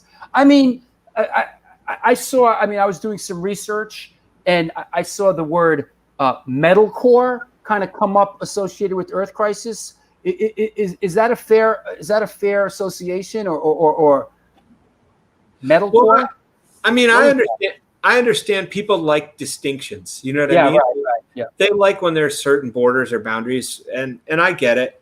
I already felt like punk and hardcore were pretty unified. And one of my goals was a goal that I will say Jamie Hatebreed attained was I wanted to try and unify with bands like DRI and Nuclear Assault and Brutal Truth and Napalm Death. Like I wanted hardcore to be unified with metal too. Yeah. Like I wanted punk, metal, and hardcore to all be one tribe. Good point about Jamie. You know, Jamie really he did it. He pulled it off. He actually did it. And you know what? Talk about a work ethic. You know, he worked very hard with, you know, to make that band what it is. So he did. And that's the thing. I mean, they put up a new song like a couple days ago and it was great, you know? So it's like, they're still feeling the same thing, you know? Yeah. This pandemic is hammering a wedge between humans. The days of shows packed together might be over. What do you think? No, I think there'll be a vaccine. I think we'll be fine. We just have to be patient. Yeah, I do too. I think it might take a little while, but you know, it might take a bit. I mean, if the doctors and the people that develop medications could solve polio, I'm sure they can figure this out. That's right. Absolutely. What else do I got here? Here's another cool picture. You know, I hate when shows end and I'm like, I forgot that picture. But here's this one is from CC's in Moosic, Pennsylvania. Do you remember that place? Yeah, we played there a lot. That place was awesome. Yeah, look at what's going on here. Yeah, it's like everybody's doing it right here. Moosic. Yeah, Moosic, PA. Yeah, we would play there with Crutch and Strength for a Reason. And I think that's the general area where Wisdom in Chains is from. Basically. That's where our drummer in Antidote NYHC is from that area. And we play with Turmoil too, and Conviction in that part of the state. Okay, here's a photo that I like, and you know why I like it? Why I like, for a big reason that I like to see this. I like to see this. You know why? Because there's girls, you know, in the audience, and girls enjoying your music, and I just think that's great. I mean, I guess you guys draw. You know, go figure. You guys draw girls to your shows. That's awesome. Well, I mean, I think girls definitely were, you know, a part of like environmental and animal rights groups at the different colleges, and like, you know, maybe we weren't their favorite band, but there was things about it that they liked. You know, they liked the message. Yeah, and that's kind of what I was alluding to here. Is I think that the message, you know, casts in a certain way, brings a contingent of people that you normally wouldn't see at a sort of hardcore show. You know, and I will say this though too, like just like the environment of Syracuse, it definitely, there definitely was a lot of girls involved in the hardcore scene. Like to this day, like all those girls like are still animal rights activists. That's like awesome. They're, you know, some of them for a fact I know went out to Standing Rock when that whole thing happened a couple years back. So, and they're still activists too. So they definitely stayed with everything. Here's a question from our good friend Chucky Brown, who sings for Crazy Eddie. Could you ask him if he got their name from an album of the reggae group Steel Pulse? I would say yes. I would say yes. The short answer is yes. That's good. And That's I good. do like reggae. I do. Yeah. I like the Congos. I like Bob Marley and the Wailers. I mean, all that stuff is great. Yep. Let me see. And ska too. Fishbone. For sure. Yep. Boy, we get some weird ones too. Hey, Carl, remember when I got hit in the face with your yogurt at Middlesex County College on stage with you guys? Hope you're doing well, brother. It's been a long time. Bro, Mike, we're sorry you got hit in the face with the yogurt, bro. True tour horror stories. Listen, I mean, not that we get into stuff like this, but I mean, I think it's pretty well known that you guys had didn't you guys have a horrific accident out on the road at some point? We did. I mean, we slid on some black ice, and Dennis had 2 collapsed lungs. He lost his spleen. His collarbone was broken. We had Jim from Conviction with us, and he, I think he's the one that lost his spleen. And he had a partially detached ear. I mean, it looked like a plane crash. Like everyone smashed out the windows and was cut apart. Our driver, Mike, a guitar case hit him in the back of the head. He had to have the wound stapled shut. Like blood was everywhere. When did this happen? This happened in probably 1995 or 6, somewhere in there.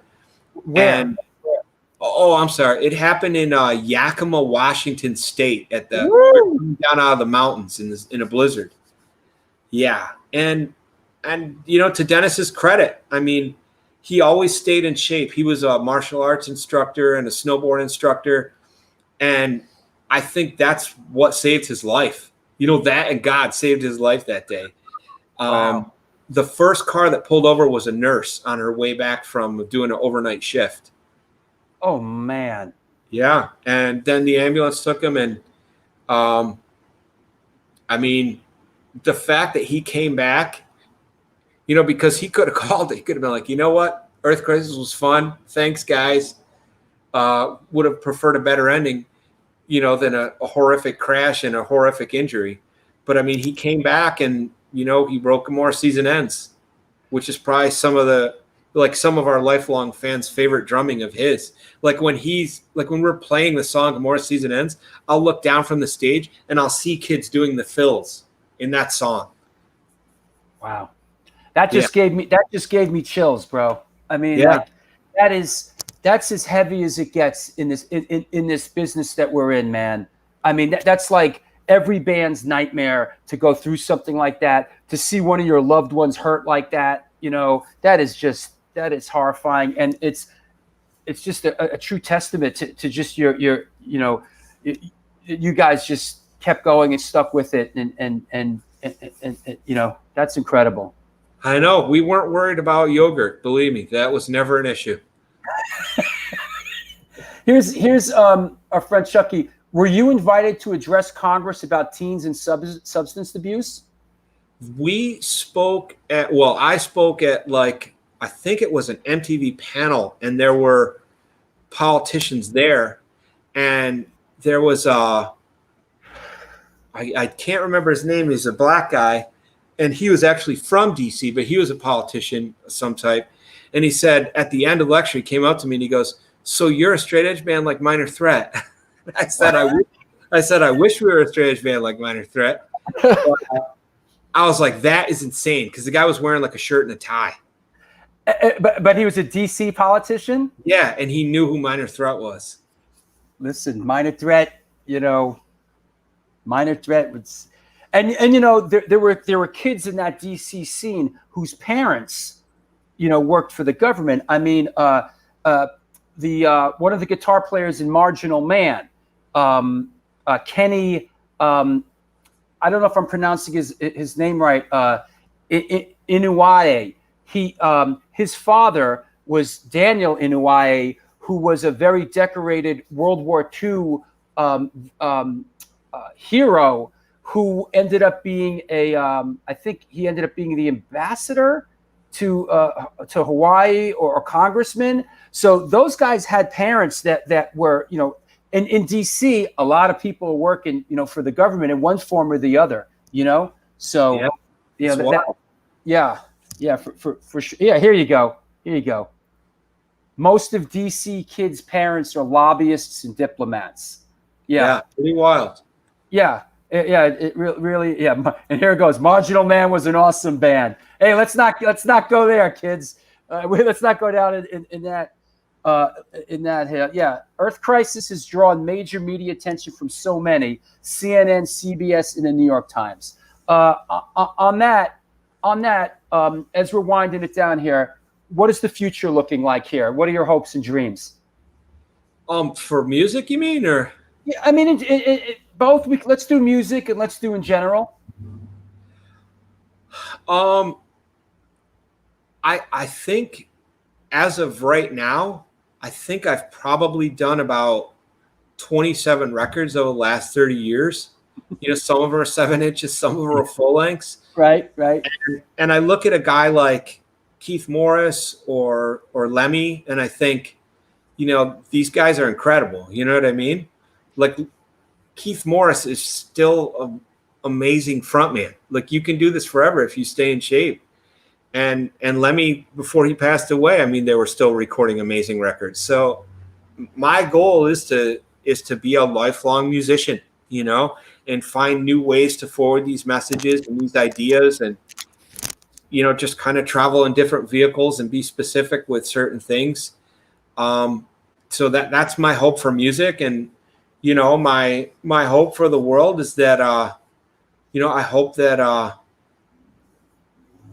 people will realize that we can't let other people divide us. You know, we can't get swept away by whatever their agendas are. You know, we need to be really savvy when it comes to decoding propaganda, and be really careful to never start viewing other people as the quote unquote enemy. You know what I mean? Because I think that's what the system wants. It's like, how's a prison going to run well? A prison's going to run well for the guards if all the inmates are at each other's throats. If they're all in separate gangs and they're trying to hurt each other, you know, if the inmates realize, hey, we're all in this together, you know, we can't let these sadistic guards abuse us. There's no more prison. Everyone will break out. You know what I mean?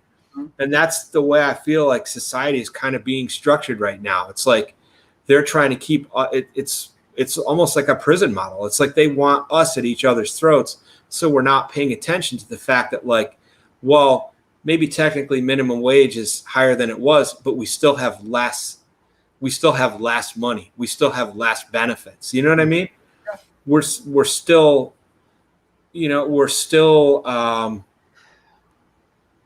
trapped in the same predicament.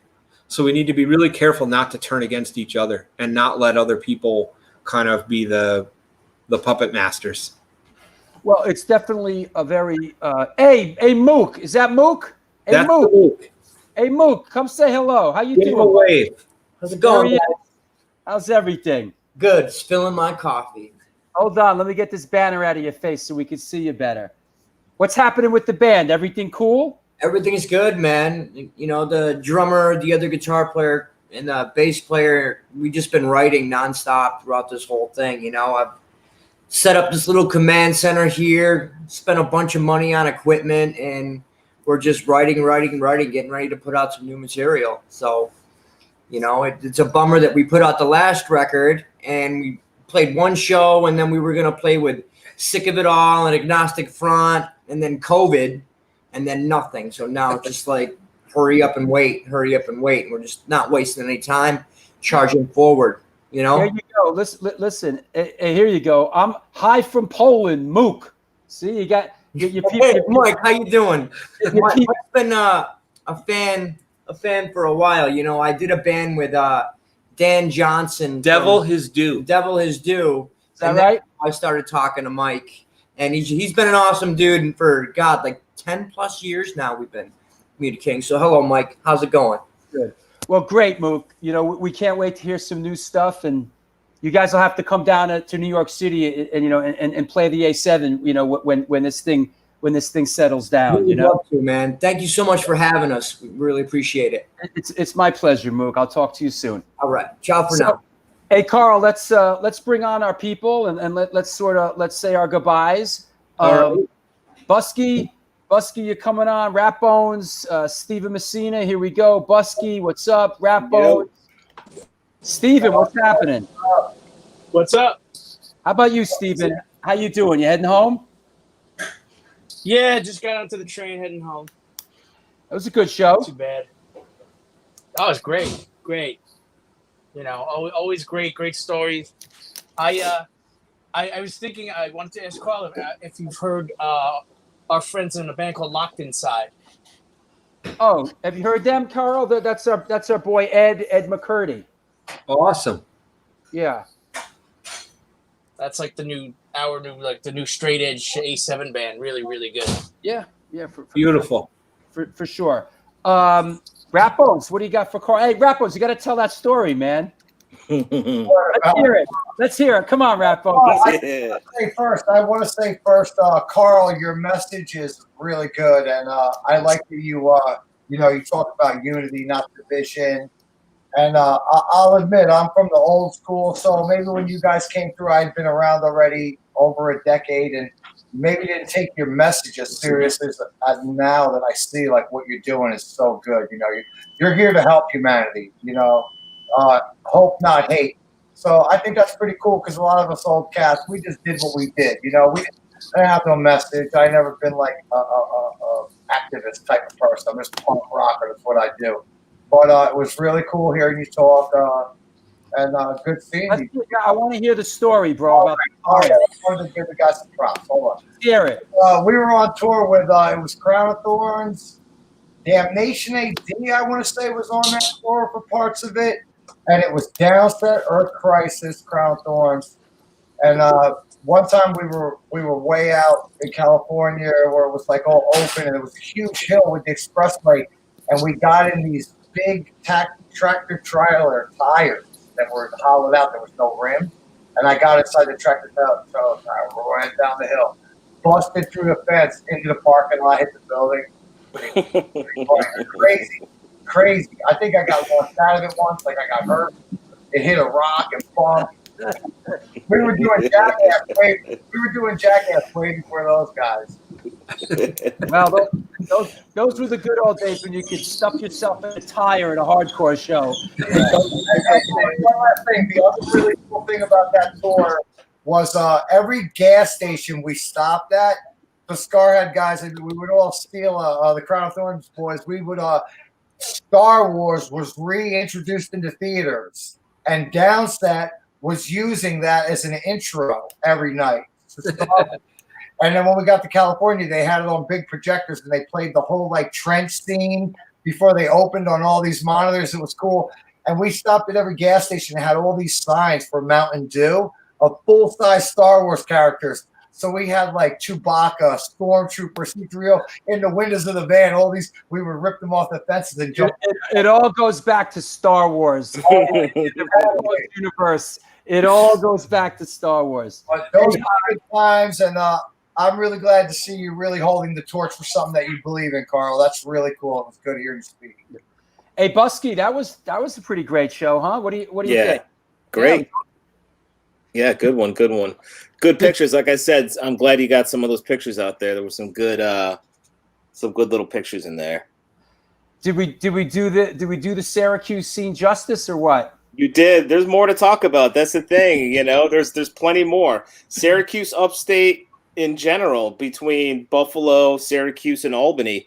You know, I think upstate New York definitely has a place in the chronicles of New York hardcore. You know, absolutely, man. I mean, people think of New York hardcore. Yeah, think of the Lower East Side, sure, CBGB's, A7. But truth be told, New York is a big state, and there's been many, incredibly vibrant, exciting, and great bands from all over, whether it's Albany or Troy or Syracuse. Yeah. Stigmata.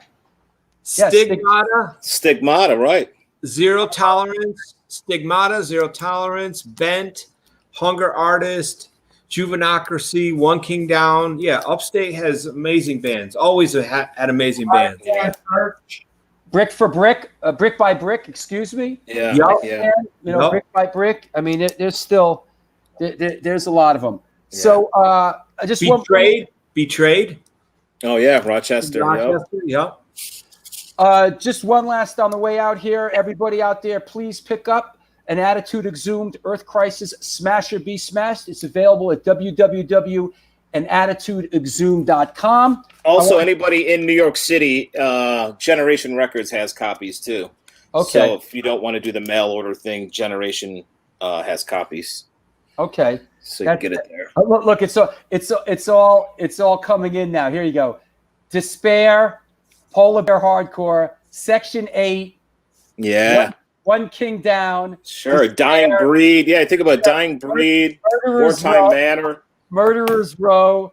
Yeah. Well, you got to think about it. A lot of the New York bands back then, when they were traveling, you know, you're going from New York to Pennsylvania or Cleveland or whatever, you know, you go north to Albany and then you go across New York State. So a lot of these big New York bands, Connecticut bands, Boston bands would hit Albany. And then, you know, from there, Buffalo or Syracuse before heading, you know, further west. So, you know, the upstate scene was definitely, a secondary, tertiary sort of a thing to what was going on in New York City at the time, you know, I think. Oliver Mead shouting out, nice Crowbar vinyl, Buskie. Yeah, you know it. I don't know, where is it? There it is. Getting a little love on your Crowbar vinyl. I also like Martyred Artists saying, I'd make mad loot selling bandanas in Syracuse. Yeah. Right. You would. All right. So on that note, Buskie, Rap Bones, and Steven, I'll see you guys soon. Okay. Thank you for being a part of the show. Thank you. Peace, guys. Buskie. Yo.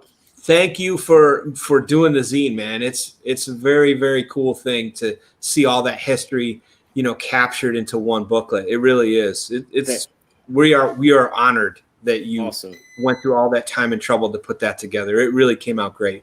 Thank you. Well, thanks for letting me do it, and thank you for everything you've, you know, inspired me to do. You're a huge catalyst, not to get personal here, but you're a huge catalyst in things that I've done and everything I've become. So thank you. Awesome, brother. And thank you, Drew. Sure. Yeah, Buskie, Drew. Buskie, we'll talk to you in a bit. Sounds good. Peace, guys. Well, that was fun, huh?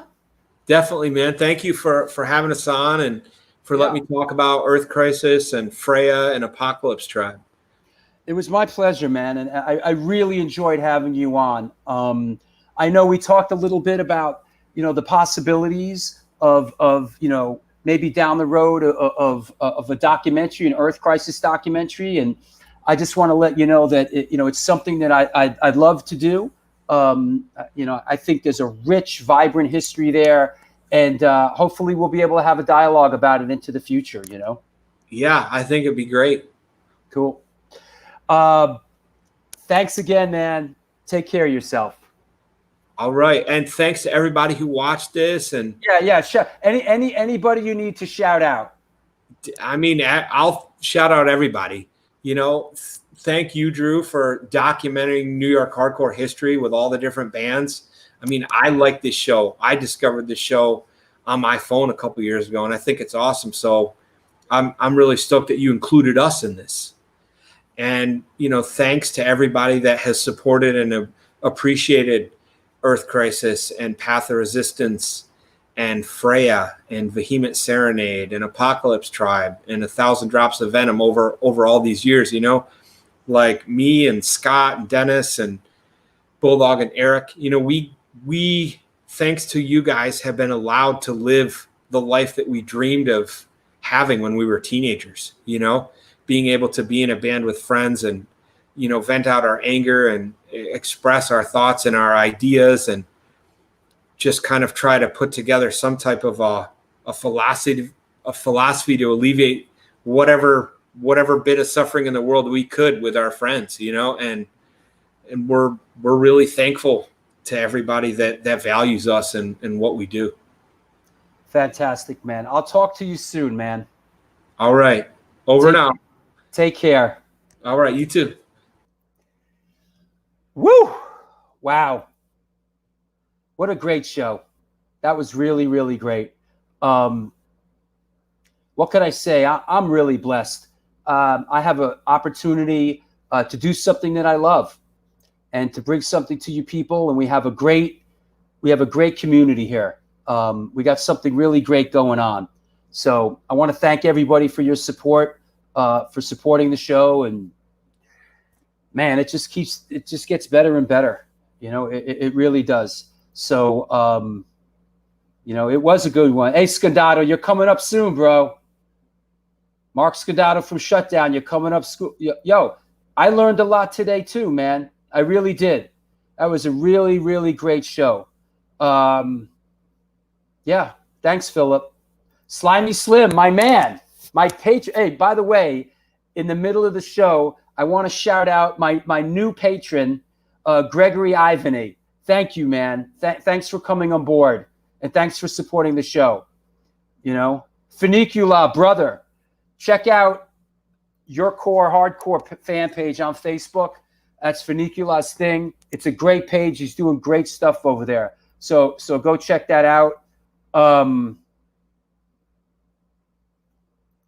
What are you, a funny guy, Scott Travis? Scott Travis, you a funny guy? Is that what you are in the chat room?